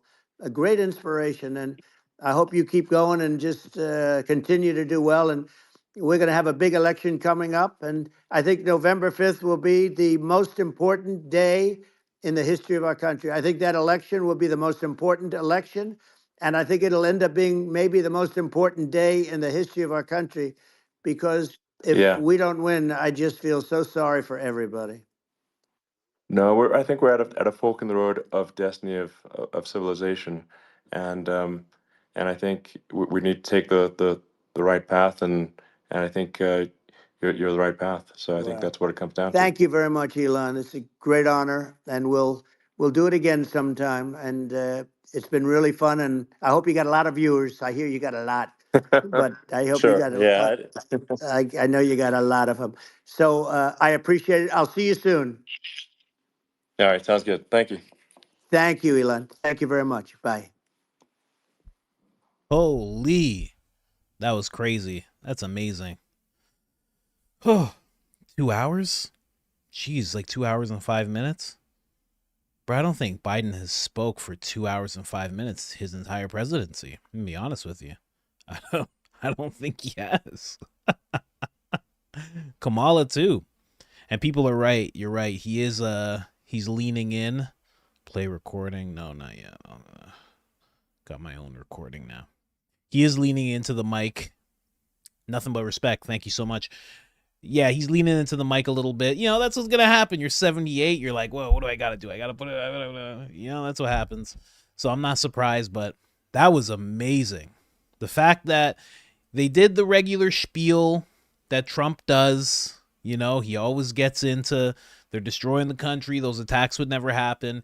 He keeps on pounding that. He makes sure people know about that. But then they actually got into some interesting talk just about the country. They talked about monorails, trains. Elon Musk just offered up himself to be in Trump's administration. And Trump said, yeah. What? What's happening now? This is going to be crazy. Jeez. But, you know, the fact that we got this before we got Joe Rogan to interview Trump is just ridiculous. Absolutely ridiculous. And I always say Rogan can do what he wants. He can interview who he wants. He's the man. That's how he has it. If he wants to interview a beekeeper, then he gets to interview a beekeeper. But come on, man. Come on. This would be great because you could see this is what Elon Musk was trying to do. That's why Elon Musk made it very clear that they're having a conversation. He wanted people to know, or sorry, I should say, he wanted people to see a more human side of Trump. And I love that they got into some billionaire talk when they were talking about the planes and the prices. I love that they got into some things that regular people are really interested in, talking about inflation, discussing the border, and actually discussing what Trump thinks about these things. You know, what he's done better, what he could do in the terrible situations that are developing now. I like that they went through all of this stuff. Really, really like that.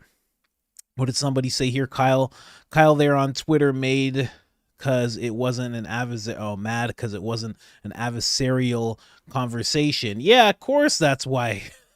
Of course that's why Kyle's mad. Kyle Kalinske is he's a funny one, bro. You give it like a year or two. They don't answer me when I tweet back to them now.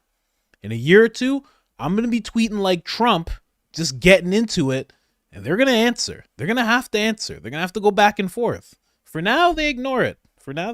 Give it a year or two. But yeah, Kyle's very silly. He's acting like he's not interested in the conversation. The whole time this conversation's been going on, I haven't been showing you guys because I've been just showing clips and whatnot. But Kyle is 100. All he was been talking about for the past 2 hours is this conversation. It's like, oh, well, this is an interesting. It's like, bro, you're listening. What are you talking about? And there's at least like what? I don't have my page refreshed. I should actually refresh the page. I had it at 27 million. Let's see what it went up to. 73.3 million. Jeez. It broke 10 million before they were even up when they're having technical difficulties. Wild. Oh, you love to see it, man. And this is the type of stuff that Trump needs. And you know what? I'll even say, and you know, everybody knows my bias. I'm wearing a Trump shirt right now. This is the type of stuff he deserves. He does the adversarial stuff all the time. He went into a lair of black journalists that don't like him.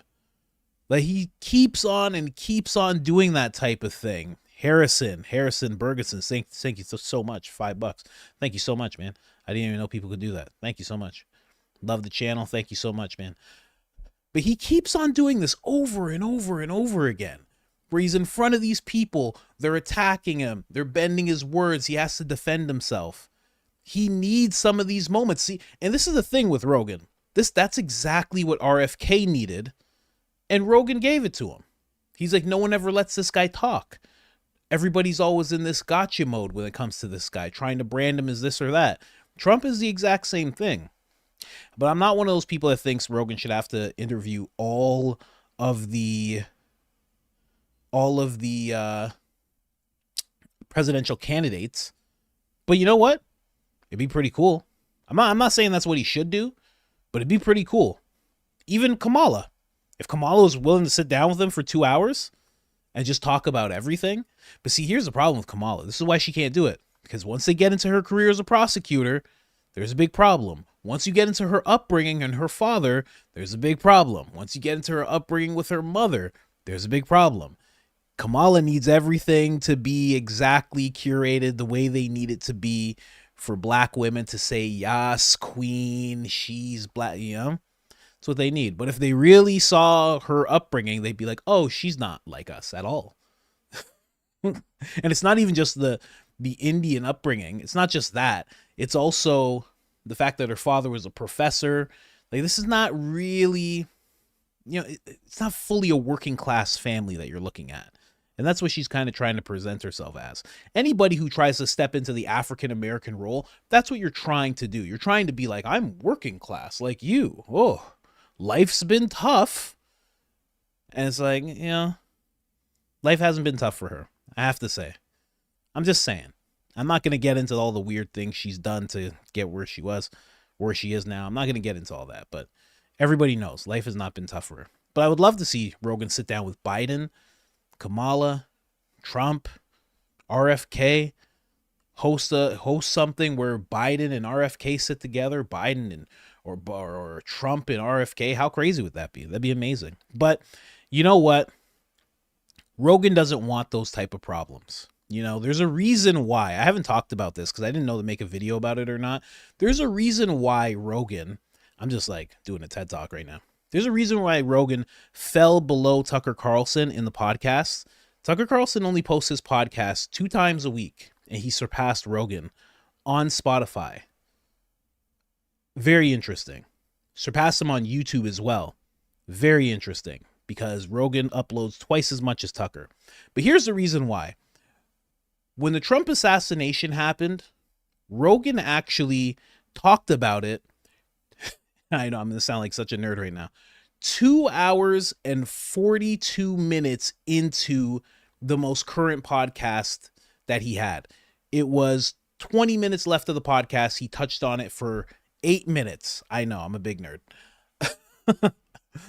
Tucker Carlson interviewed Ben Carson. The first thing out of Tucker, they sit down, the first thing Tucker says is, "So what do you think about Kamala Harris?" And the thing is that Tucker is bred to go after the big story and the things that people actually want to hear about. And Rogan has this thing where he just wants to talk about what he wants to talk about. You know, Carlson is a journalist and has been for 30 plus years. Rogan's a comedian and he has been for 30 plus years. So it only makes sense that Tucker is going to surpass Rogan, and Tucker is going to take on the challenges of interviewing Putin, interviewing Trump, doing all these crazy interviews where people are like, why is he doing this? And the reason is because that's what the people want to hear. That's what you're supposed to do as a journalist. Rogan's never claimed to be a journalist. So although I love Rogan, I do fall under the more journalistic aspect of things. Like, I'm supposed to be interviewing Eddie Bravo soon. I know listen, only the diehard people are listening to this stuff right now. Most people are like, what am I listening to this guy talk for? I'm supposed to be interviewing Eddie Bravo soon. I have to ask about why he's not on Rogan as much. I have to. Because I know what the fan base thinks. I know they want to know. I have to ask. He doesn't have to answer, and I won't press it, but I have to ask the question. I have to say, hey, what's going on with you? What's going on with you? Or why do you get shut down so much on Rogan? What's going on there? I got to ask. I'm not going to stay on it for too long, but you got to ask the questions. So although I am a comedian, I do find myself moving towards journalistic tendencies when it comes to this whole podcast thing. I think. Oh, what are you guys doing in the chat? Let's get Coach to 1 million. Share it. Oh, yeah, do that, please. Please, you have no idea how much diapers cost. Thank God we didn't do formula for this baby we got. My wife just did it the old school way, you know? Can I call wife? Should I even say that? She just person milk. I can't call it, don't want to be I don't want to be insensitive to anybody. It's just person milk, I won't say mother or anything. She's just the lady person in the house that has the milk, Oh no, this is not what the left meant when they said Elon would break X 70 million. Wow. Yeah, man. The left is upset about all this. They're upset that they don't have control over it. That's all it is. They don't have control. So they're looking at this and they're like, oh my gosh, what's going on here? I can just throw this in here, can't I? Yeah, let's go. Man, that's exactly what it is. They're upset that they don't have control. Kamala Harris, I said this in the chat. Kamala Harris has MSNBC and CNN and ABC all just pumping the narrative that she is female Jesus, come down to save all the people. And Trump gets one interview that's on X where him and Elon Musk just talk, and somehow all of a sudden they're like, oh, this is terrible and misinformation and this and that. It's so wild to see the unmaskedness of this whole thing. It's just, completely unmasked. This is what we're doing. We're going to say one thing one week. We're going to say another thing another week. And we don't care what you guys think. We don't care. We're telling you what to think. Don't come to us with what you're thinking. We tell you. It's so wild to see it. What is going on in here? I think I'm going to stream more often. I don't know what people think about that, though. After BS NBC messed with Joe, they made a Rogan Trump podcast. Man, I really hope Joe was actually suing for $30 million when it came to that whole thing that MSNBC did. I think it's about time. I think he has the lawyers for it. I think he's good to go. I don't know if you touched on it yet, but want to point on the reports of Trump having a slur. Yeah, I heard that. Like, I don't know, man, because in actuality, I have a lisp, and sometimes I work around it, and sometimes I find that it's coming out a little bit more. If I ever get drunk, it comes out a lot. That's why I don't drink anymore.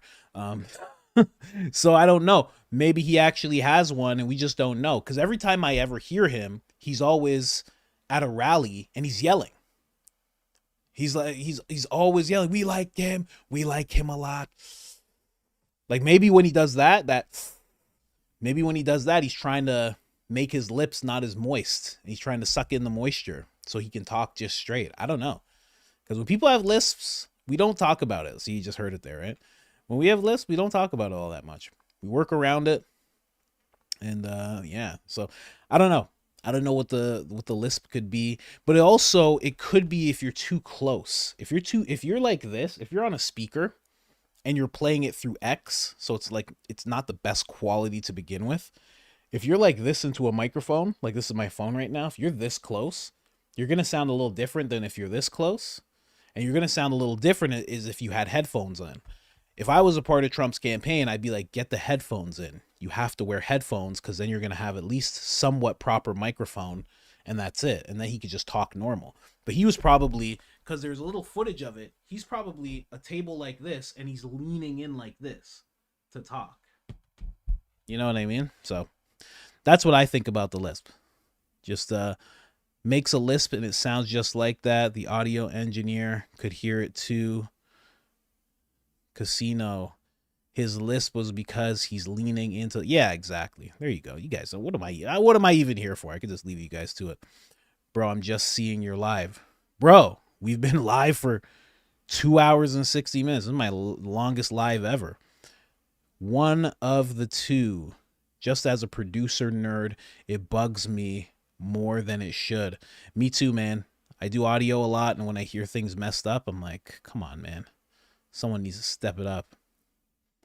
If they make fun of it, they need to be slammed for being bullies.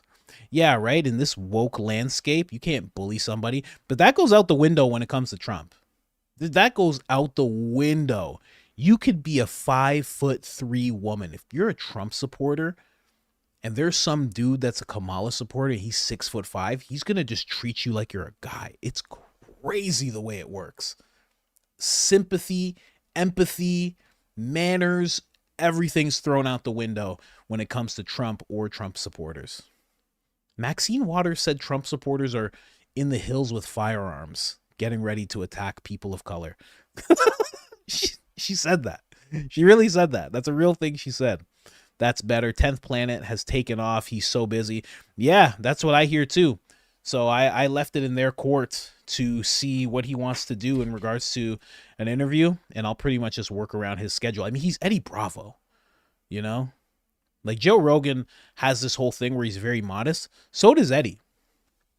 The guy's asking me like, oh, when would you want to do it? I'm like, bro, it's Eddie Bravo. He's up there with Alex Jones whenever he wants. Whatever he wants. I told him, I'm like, I'll take a plane to be in front of Eddie. And they're like, we'll probably just do Zoom. I'm like, I'll do whatever you want. Whatever. We could do it in between jiu-jitsu rounds. I don't care. He can choke me out while we do the interview. I don't care. Yeah, formula is expensive AF. I stay away from formula. I'm lucky. I got one of those My lady has a Mennonite blood. You know about Mennonites? They're like Amish people. You know, they do their own stuff. They stay away from, medical, and they're very natural people. So she was like, we're doing this all natural. She even did the birth thing natural. It was crazy. Absolutely crazy. What are we saying here? Chest feeding. Yeah. Trump sounded way better on X. Oh, I see myself. Oh, do you see yourself? Yeah, that's why I wanted to put it up here. Why not? Liars lying. They can't be stopped. They can't stop. It's common sense versus brainwashing. Very much so. Harrison Bergson style. What else? It sounded like this guy's still going on about Trump's audio. Come on, Casino. It sounded like that, and you know what? Honestly, that is what it sounded like. That is exactly what it sounded like. Def, not a slur. The kind of failed. Yeah, it's definitely not a slur. Like, he doesn't slur. As far as I know. I don't know. Some people think I don't, but I have one. I hide it well. If you listen to it on X, it was fine. Please talk about other things than the studio. Maybe Dana can interview Don at JRE. See, that would be incredible. If Dana could get Don, like, how come Dana hasn't, see, because Dana's a solid dude, and he's like, listen, I'm not going to make you do anything you don't want to do, Joe. But if Dana would just pull his weight and just be like, listen, Joe, we're in crunch time right now, we're in 89 days away from the election. We're going to need Trump on the podcast, He could do that. He could do that. I mean, come on. This guy interviewed Terrence Howard. What are we talking about here? Terrence Howard's like 5 times 10 is 5,6,800. And Joe's like, wow. Oh, wow. Anyway. It was a fine, audio. God bless, brother. Been watching all your videos since day one. Thank you so much, man. Thank you so much. I always forget that there's people like that, and I try to tag you guys. I'll write hey, send me your email. People must think it's fake or they don't check or anything, but I'm trying to send people like you stuff. Just hit me up, email. Incredible. The worst part is those that cannot be honest because they have to look at things they have been valued, which now exposes where their values are that may not be improving their lives. Huh. I think I know what you mean there. I think I know what you mean with that. A lot of people can't, once you sit back and say no person is illegal, but then all of a sudden 9 nights in a row somebody breaks your car windows and someone robs you, and you're just like, I gotta blame it on blacks. I can't I can't blame it on illegal immigrants. I gotta blame it on the blacks. You just can't admit it. You just can't admit it. That's the way it goes. Man, is that another one? Who is this? Kyle Huggett. Kyle Huggett. For Diaper Fund. Been there, done that. Thank you so much. Thank you so much, sir. Thank you very, very much. Really appreciate that. Definitely copping merch this week. Need me a Soul Not for Sale tee for real. Yeah, I need one too. All I have is sweaters, as you guys can see. I really should be making one for myself.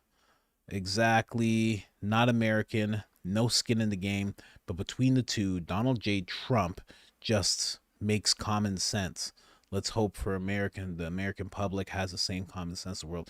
Man, buddy, I feel the exact same way. It's crazy that there's some people who are getting taken in by this Kamala stuff. It's so crazy to me that there are some people actually getting taken in by this. And they're actually like, oh, she's black. It's like, you already did this. You don't remember this? She even looks like female Obama. What are you doing? Don't worry about that.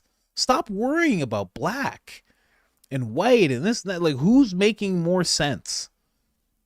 That's why I'm so glad there's so many. I was doing a bunch of videos on it on my other channel as well. So many people in Chicago are waking up to it. They just weren't buying it anymore. They're getting mad at the mayor. They're saying that we're not going to vote for you anymore. They're going to vote this Democrat mayor out, Brandon Johnson. They're going to vote in a Republican. It's like, just do what's right for yourselves. I don't understand why people really need to know the history of the Democratic Party. A lot of people don't know the history of the Democratic Party. Like, so many people don't know that they formed the KKK and that when they first did it, they attacked black people and white Republicans. They attacked these people. They didn't care. Bro, people don't know. They have no idea. It's such a wild thing once you learn it. I remember I learned it. I had to find it from 5 different sources because I was like, this can't be real. This can't be real. It's real. Dana White. I thought they were talking about Goof Dana Bash. I don't even know who Goof Dana Bash is. Sounds like a goof, though. Diaper Fund. Longtime listener. Love the live. Thank you so much. I want to do more of these lives, definitely. Yeah, thank you. Thank you so much. You have no idea. Really, really appreciate it. Especially because I was doing Uber Eats just like 2 years ago. Oh, man, those are rough days. I'm hoping Team Trump is holding some great hits on Kamala for just before early voting starts. Yeah, you know what? It seems like, and I wanted this back when DeSantis did his live with Elon Musk.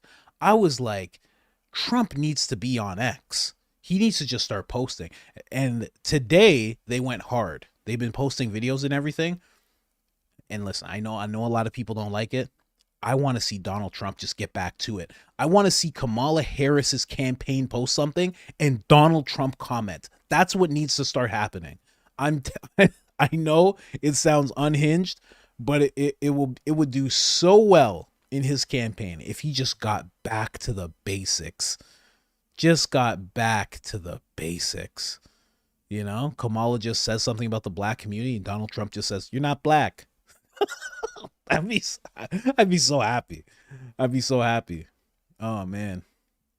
Incredibly, yes. I'll send you my email on Instagram. Yeah, or hit me up on Instagram. Hit me up on Instagram. God bless Trump. Yes, sir. God bless President Trump. Rogan did kill Tony and mentioned the Trump RFK thing was funny. Yeah, I bet he did. He didn't want that heat, man. Everybody gets buddy. The Trump heat is different. He felt that Trump heat, and the next day he's like, this wasn't an endorsement. This actually wasn't an endorsement. I love Rogan. I love Rogan. You know what I mean? But I mean, that was an endorsement, buddy. Come on. Dentures. Trump doesn't have dentures. He might actually. I don't know. 78. I have no idea what happened. I just assume your teeth, you know, from TV, we just all assume your teeth just kind of come out. Peter Mana. See, listen, it's $50 here. I'm going to get this guy's name right. Peter Monahan. Gator Pete. Thank you so much, Gator Pete. You have no idea how much that means to me. Thank you so much. Here's to the diaper fund. I got stage forecast for what? I got stage 4. I'm fighting for that, right? Been out of work. Bro, are you saying stage 4 cancer? Oh my God. Been out of work for, I got stage forecast for, I'm fighting that right now. Been out of work for 3 months. Can't afford it. But your show is worth more than $50, that's for sure. Holy Jesus, man. Thank you. Thank you so much. That's crazy. Thank you. Oh man.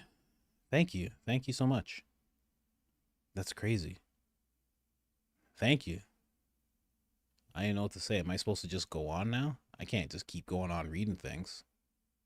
Thank you. Thank you so much. Helps incredibly, you know. This YouTube thing is like a performance thing, so I gotta wake up every day and perform and do well and learn things that nobody can really teach you. So really appreciate it. Thank you so much. Harrison, Dana Bash is the journalist who cried on air when Trump won.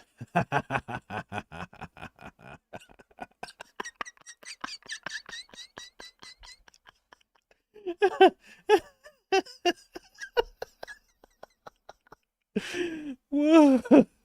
Excuse me. Hold on a second. Let's look this up. Excuse me? Dana Bash crying. What? No way. Oh, is it her? Dana Bash is crying. This lady cried? No way. Her? She's going to have on-air breakdown. She cried? Wow, she's usually so like emotionalist. She's like a robot. Where is her crying? Is this her crying? Let me see. I watched that interview and watched J.D. Vance present himself as suddenly very... Nah, he's talking about J.D. Vance. That's booty juice there. He's talking about J.D. Vance. Oh, man. Come on. I gotta see that. Dana Bash. Should I follow her? I don't follow any of these people. I feel like they're gonna sue me if they see my channel. Yeah, you never know. Dana Bash cry? Is this it? No, this is her getting schooled by J.D. Vance. Oh, man. Total meltdown? Supreme Court ruling? The court isn't necessarily wrong that this is the way the framers wanted it to be. They wanted Congress. All right, I'll have to find it another time. Let me get back to this. Where's this chat? Oh, man, I really want to see that. She cried? And you know what? I used to be in that boat. Before I knew much about politics or anything, I remember when Trump won. Me and my wife, she's my wife now, she was my girlfriend at the time, we were like, no way. We were almost like scared. We were like, my word. We're like, what's going on? And then he was the president for a while, and I was like, this is actually pretty cool. This guy doesn't, this guy says what he wants, does what he wants. I was like, oh, this guy's actually really good. And then I kind of learned, I'm like, oh, Obama was actually bad. He wasn't good. I got taken in by that whole thing. I'm like, oh, he's black. He's black. He's going to do such a great job. It's weird. Listen, I'm a comedian as well. I'm just saying, it's a little weird that the guy's black and we all think he's going to do a good job. I'm just saying it's not the first thought that happens in other fields, but in the presidency, I'm kidding. I'm kidding. But I figured out he wasn't that good, and it was very sad. It was very, very sad to see. And then we started realizing how Trump was so great, and then to see him lose because of, forces was very, very sad. Keep fighting. CC fan club, have a good night. Need to wake up in 4 hours. I need to wake up. I gotta wake up not soon, not in 4 hours. Any good book recommendations? Oh, where is it? Damn, it's not here. 100% the Naked Communist. The Naked Communist. Ben Carson recommended it to Tucker. Ben Carson recommended it to Tucker Carlson in their interview that they did recently, and I got it on Audible right away, started listening to it, and then I ordered the actual book, and I've been going back and forth with both. It's such a good book. Just, it breaks down the life of Karl Marx briefly, but just enough so you get a picture of who this guy was. It does the same thing with Lenin. It's like right now I'm at the part where they're talking about Stalin, and they just break down when you hear the life of Marx, you'll be like, oh, he's like a woke blue-haired person. He's just like his family. He's just like, my family should give me money. He doesn't want to work. He likes to look better than he is. He feels like all the systems should collapse. He wants to be the creator. He wants people to move away from God. He is everything you see the left pushing today. It is so wild to watch, to listen to this guy's life. So wild.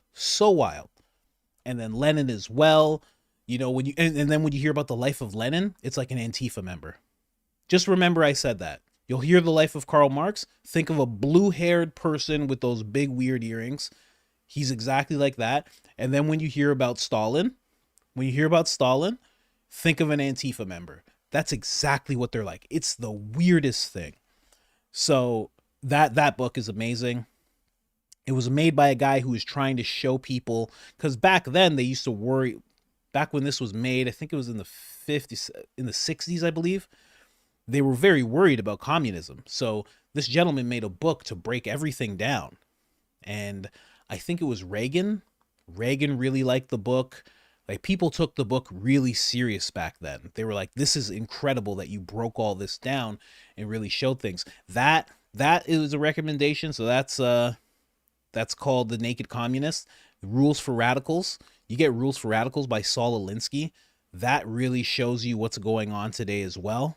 It's by Saul Alinsky. Hillary Clinton considered this guy a mentor. He is terrible. He quotes in his foreword, he shouts out Lucifer as the first revolutionary, which is crazy. And this guy is a community organizer. Obama learned very closely from this guy, although they weren't in the same room and meeting. He followed his work very closely.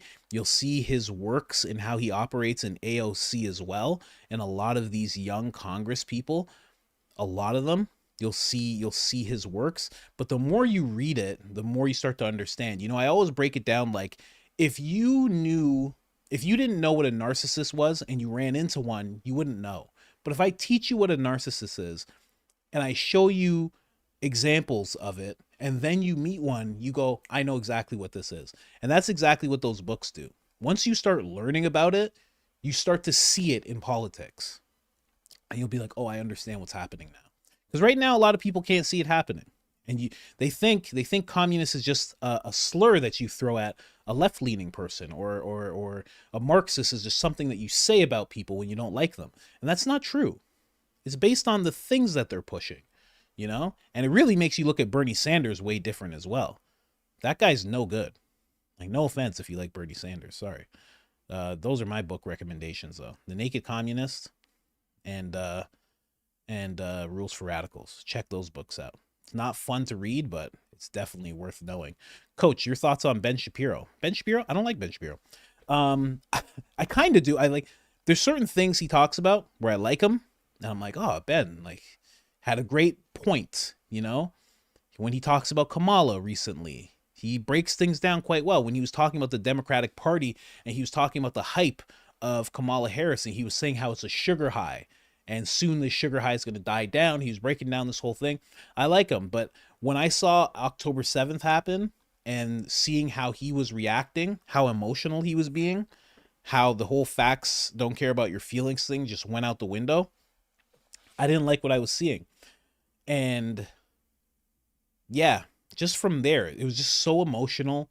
The way that he was willing to, a lot of people forget that Candace Owens was pregnant throughout this whole thing. When you're a man, this is just, maybe it's just me. When you're a man, you don't get at pregnant women, you know? You don't push them because you know stress is really bad for them. And he didn't care about that at all. And he was willing to stress her out to the nth degree, to the point where he was telling her to quit and calling her a disgrace. I'm not even doing it like I'm trying to defend another black person. You don't do that to pregnant women. She was very pregnant while they were going back and forth. You don't do that. That's crazy. So I just thought his behavior was just so unhinged. And then he started going at Tucker Carlson. And I was like, what? Who is this guy? And then he started going on about how asking questions is in bad faith and it's linked to Jewish conspiracy theories. And I was like, what is this guy? I was like, what is this? What is he advocating for? He was saying, oh, you can't ask questions. Can't ask questions about anybody. If you ask questions, oh, it's because you're full of shit. It was so crazy. The things he was saying, I was like, this is so unhinged. It was such, October 7th, sadly, was such a mask off moment for all of Daily Wire. It was such a mask off moment. As soon as I saw that, I was like, oh, this is what they're really about. I found it very, very interesting. They're not really about free speech.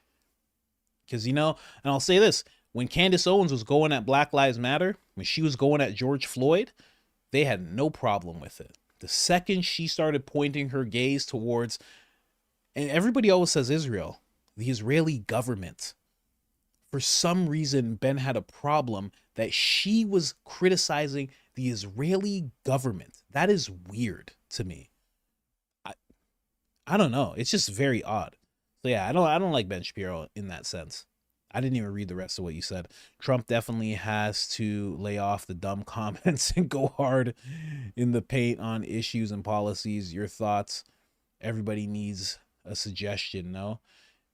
Yeah, Trump needs to do what he did with Elon Musk. When they started getting into the business talk, I was like, I like this a lot. When they got into the business, when Trump starts talking like a businessman, you're like, oh, this is what he does. This is what he really does. He was really getting into it and really breaking it down. And you can tell his off-the-cuff knowledge and recall. He's really into this. It's not just, oh, I'm in this for my, like, the regular talking points that the left have. I'm really in it for myself, and, I'm just a narcissist, and I just want to do well for myself. It's like, no, you can really tell this guy's a business person. He was talking about all those issues in the same realm of depth that he could talk about real estate in, which means that he's taken the time to learn this type of stuff over years.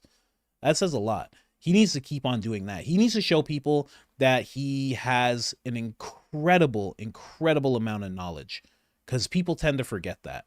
People tend to just push that aside. Like, it's just Trump. Like, nah, he's actually really, really smart. Sounds like he got dentures. He didn't get dentures. Subscribe, Coach. You got a good head on your shoulders. Thank you very much. Keep on providing balance to these conversations.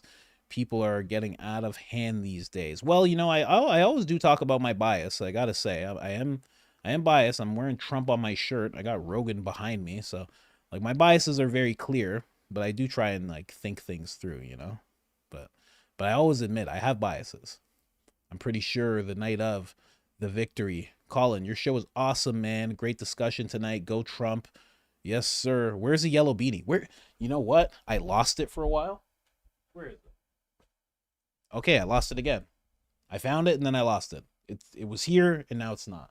I thought I lost it when we went on vacation. I found it and now it's lost again. So we'll see.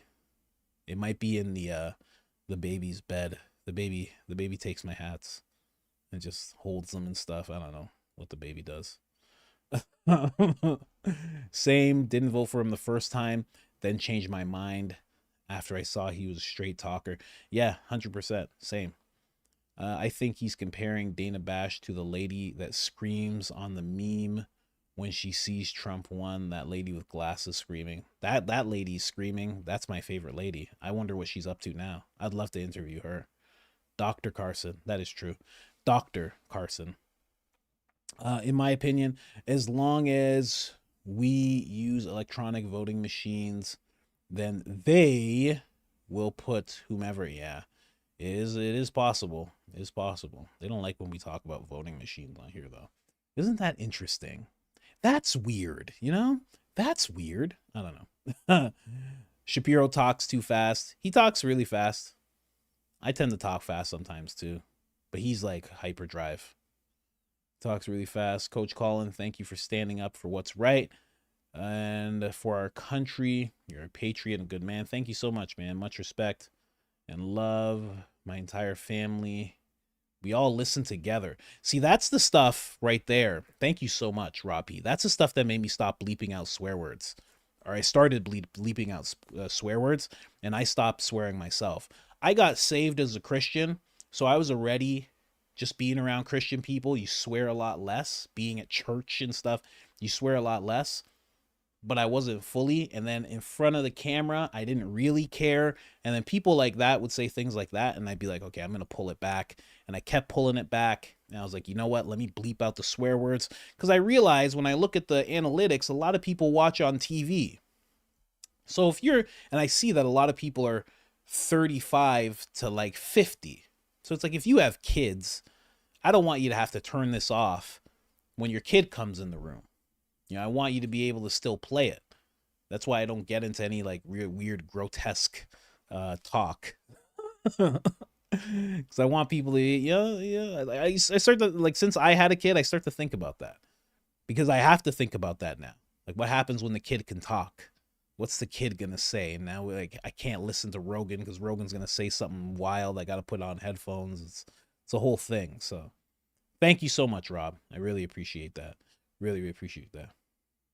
Coach using the W word, weird, researching his. Yes, sir. Ben Shapiro is disappointing. He created a hostile work environment for a pregnant woman on a grand stage. Very unprofessional. Yeah, it was just unhinged. It was just unhinged. You don't do that. You don't do that. You know what I mean? You want to take the stance where you kind of like shoo her away and you say, relax. That's one thing, but the way that he acted, and I feel like he was acting on the behest of someone else. Am I using that word right? Behest? Request? I think he was doing it for other people. I'm not saying he doesn't feel that way about Israel, because he's made that very clear, and he is a Orthodox Jewish person. But I feel like he was pushing because his community was watching him. That type of thing. That's what I think. Because to go that hard on Candace Owens, and she was such a good fit for that network. Like, it just didn't make sense. It just didn't make sense. And then the way they handled everything afterwards. Ben Shapiro still hasn't debated her. He's scared to. I mean, I would too. I'm going to be honest. I would not debate Candace Owens. I'm saying it right now. It'll never happen. I'll never do it. If we have an interview and we bump heads, like maybe that'll a little bit. I would never go into something preparing her to debate. No, you don't want that type of energy. She's hard to deal with. I think her family's from the same place that my mom is from. Yeah, I think so. Check out the new episode of Sean Ryan. And yeah, I'm going to. I saw that. Coach got dentures. You think I'd have these spaced out dentures? You crazy? Hallelujah. Yes, sir. God is good all the time. I like JD Vance, but I wish it were Tulsi. I said the other day, Tulsi and Vivek. Whoo, that'd be a dangerous ticket right there. Nobody would be able to debate those two. No one would. They're so squared away. You know, Tulsi serving the country, Vivek being that businessman. It would be so dangerous. But yeah, if she was the vice president to Donald Trump, that would look incredible. And it would also, not that Kamala would have to debate Tulsi, but it would be a good reminder that Tulsi's the one that got her out of the presidential run when she ran for president. You know, it's just, and she just seems good. She seems good. And she's very much like JD Vance in the sense of she woke up to what the Democrat Party was doing, to the point where she says, you know, she has said everything but reference the cabal. She's said everything except for that. She's very honest, you know. And I've done, you know, I wouldn't say it's a hit piece, but I definitely called her out when I first started this channel. And I think she's a very honest person, genuine person. I think she'd be great. I believe Gina said she turned down a big movie role with Daily Wire because they wanted her to. Yeah, of course they wanted her to get that thing. Of course they did. Ben Shapiro was like, "Get it, you dummies." He's calling everybody dummies. Everybody should be getting it. It's not that hard of a procedure. Okay, well, how do you feel now? Just saying. Just saying. How do you feel now? I wish I could talk to you guys about that thing. Me and my friends laugh. Could you imagine doing that? 3 times? Get out of here. Are you crazy? Oh my God. I'm not even gonna touch on it. Looks like Trump interview on X got hit with a DOS cyber attack. It did. Right off the bat, it got hit with a DOS cyber attack. And you know who did that. You know. Yeah, you played the breakdancer. Think of the kids that saw. Oh, come on. The breakdancer wasn't. How do I stop swearing? I don't know, man. As soon as this camera turns off, I go right back to it. I got to be honest with you.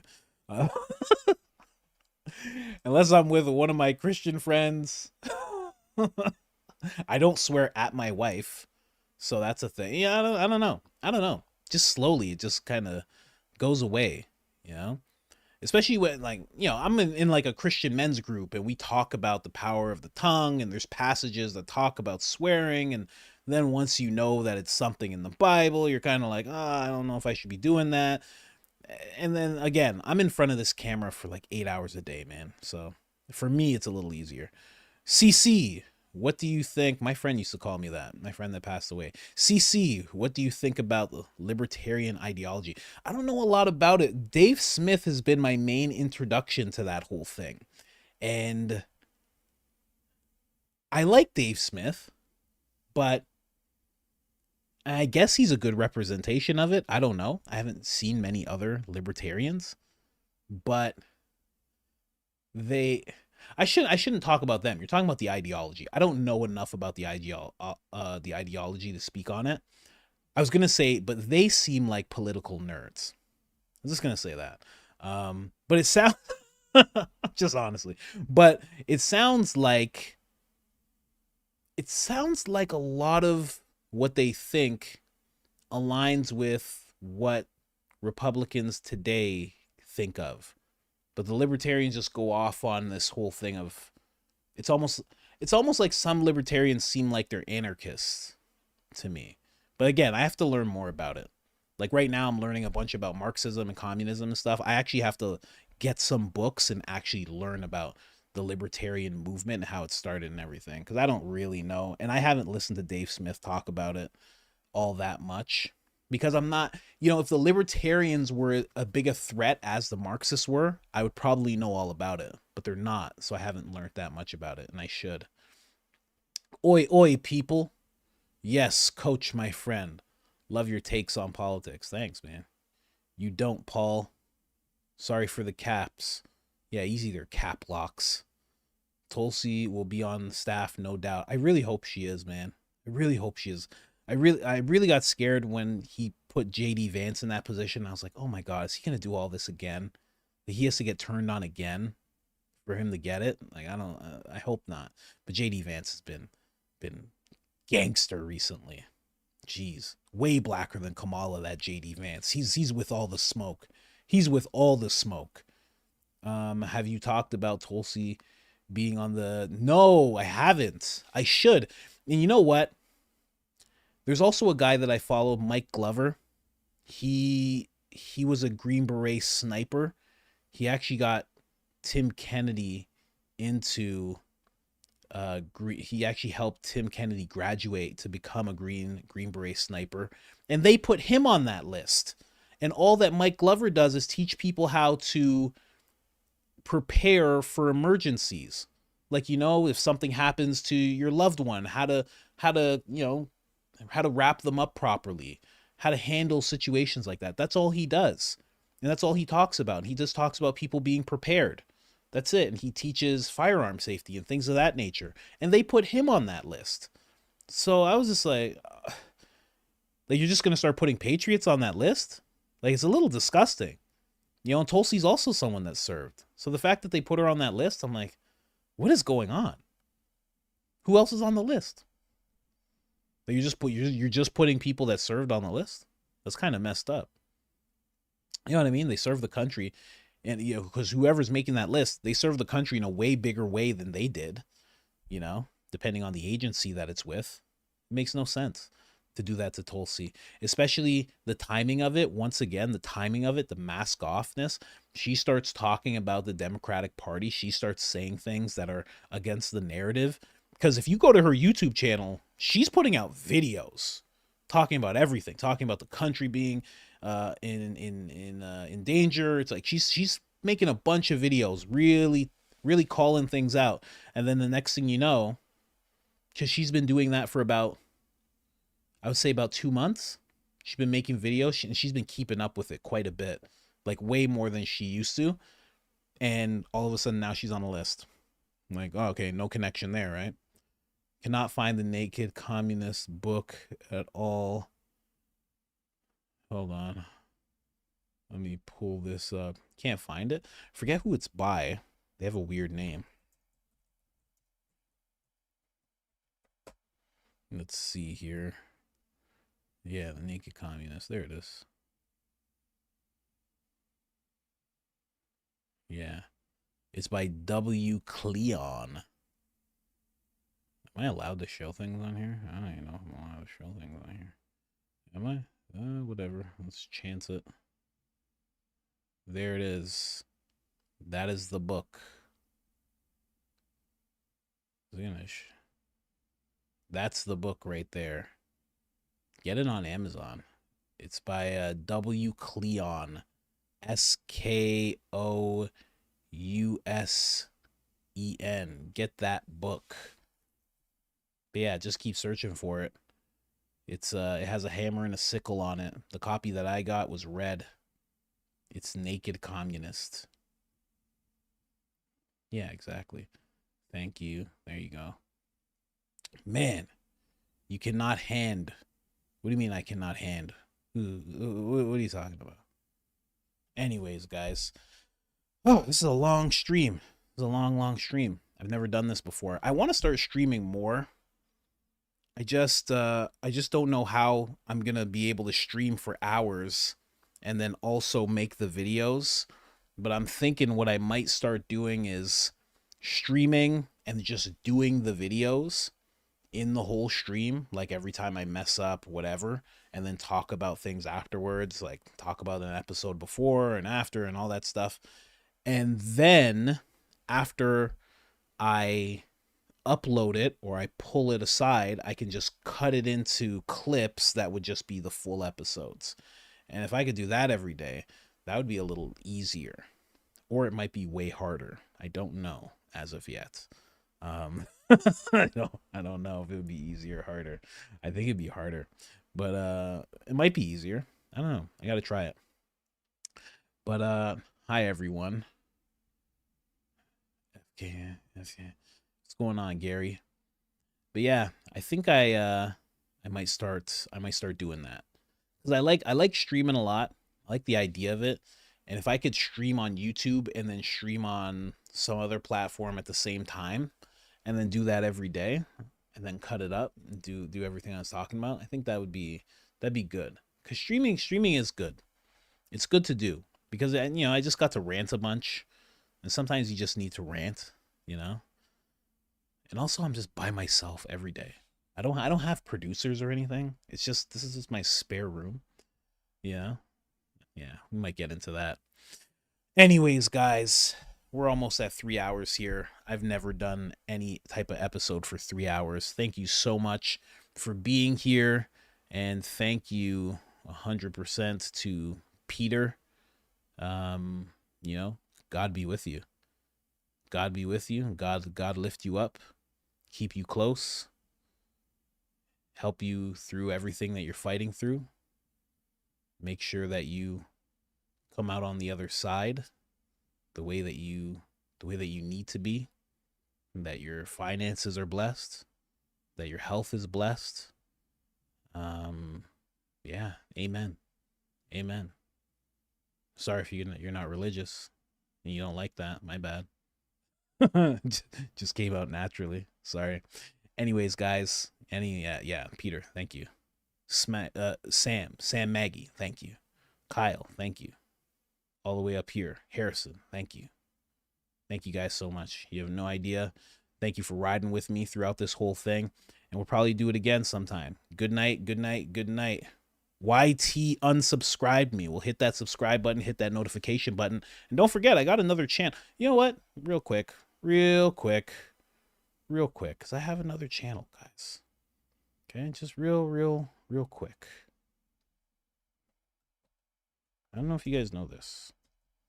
Some people don't know this, and I don't talk about it much because I try to just start when it comes to the episodes. I got a whole other channel. And it's going slow, but, we're hammering away at it. And we got 204 videos, just in case you didn't know. What's happening with Joy Reid? We make fun of Joy Reid quite a bit on that channel, I have to say. We're getting into Kamala Harris quite a bit. Communists in Philly. We touch on Trump, of course. JD Vance exposes stolen valor. JD Vance has Kamala scared. Absolute embarrassment. Nancy Pelosi talking about Biden being on Mount Rushmore. Gross.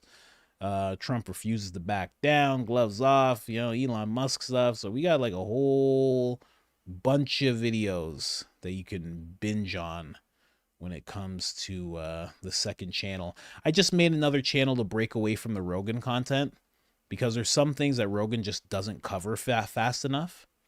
So I'm like, I just want to talk about it. I just want to get it out. And the reason that I do that is because when you have a YouTube channel, you actually, yes, I did say Mike Glover. Yeah, and I know he's going through some legal stuff right now, but yeah, Mike Glover, he also got put on that list. Yeah, so I have another channel, just in case you guys want to not hear about Joe Rogan every few hours. You can hear about other stuff. So go ahead and check it out. Coach Colin Media. But anyways, guys, I'm going to sign off. Good night, good night, good night. Thank you guys for being here so much. I have to figure out how to turn this off because I've never done this before. But like, subscribe, turn on the notifications. Other than that, I'm out. We just hit stop recording, stop streaming.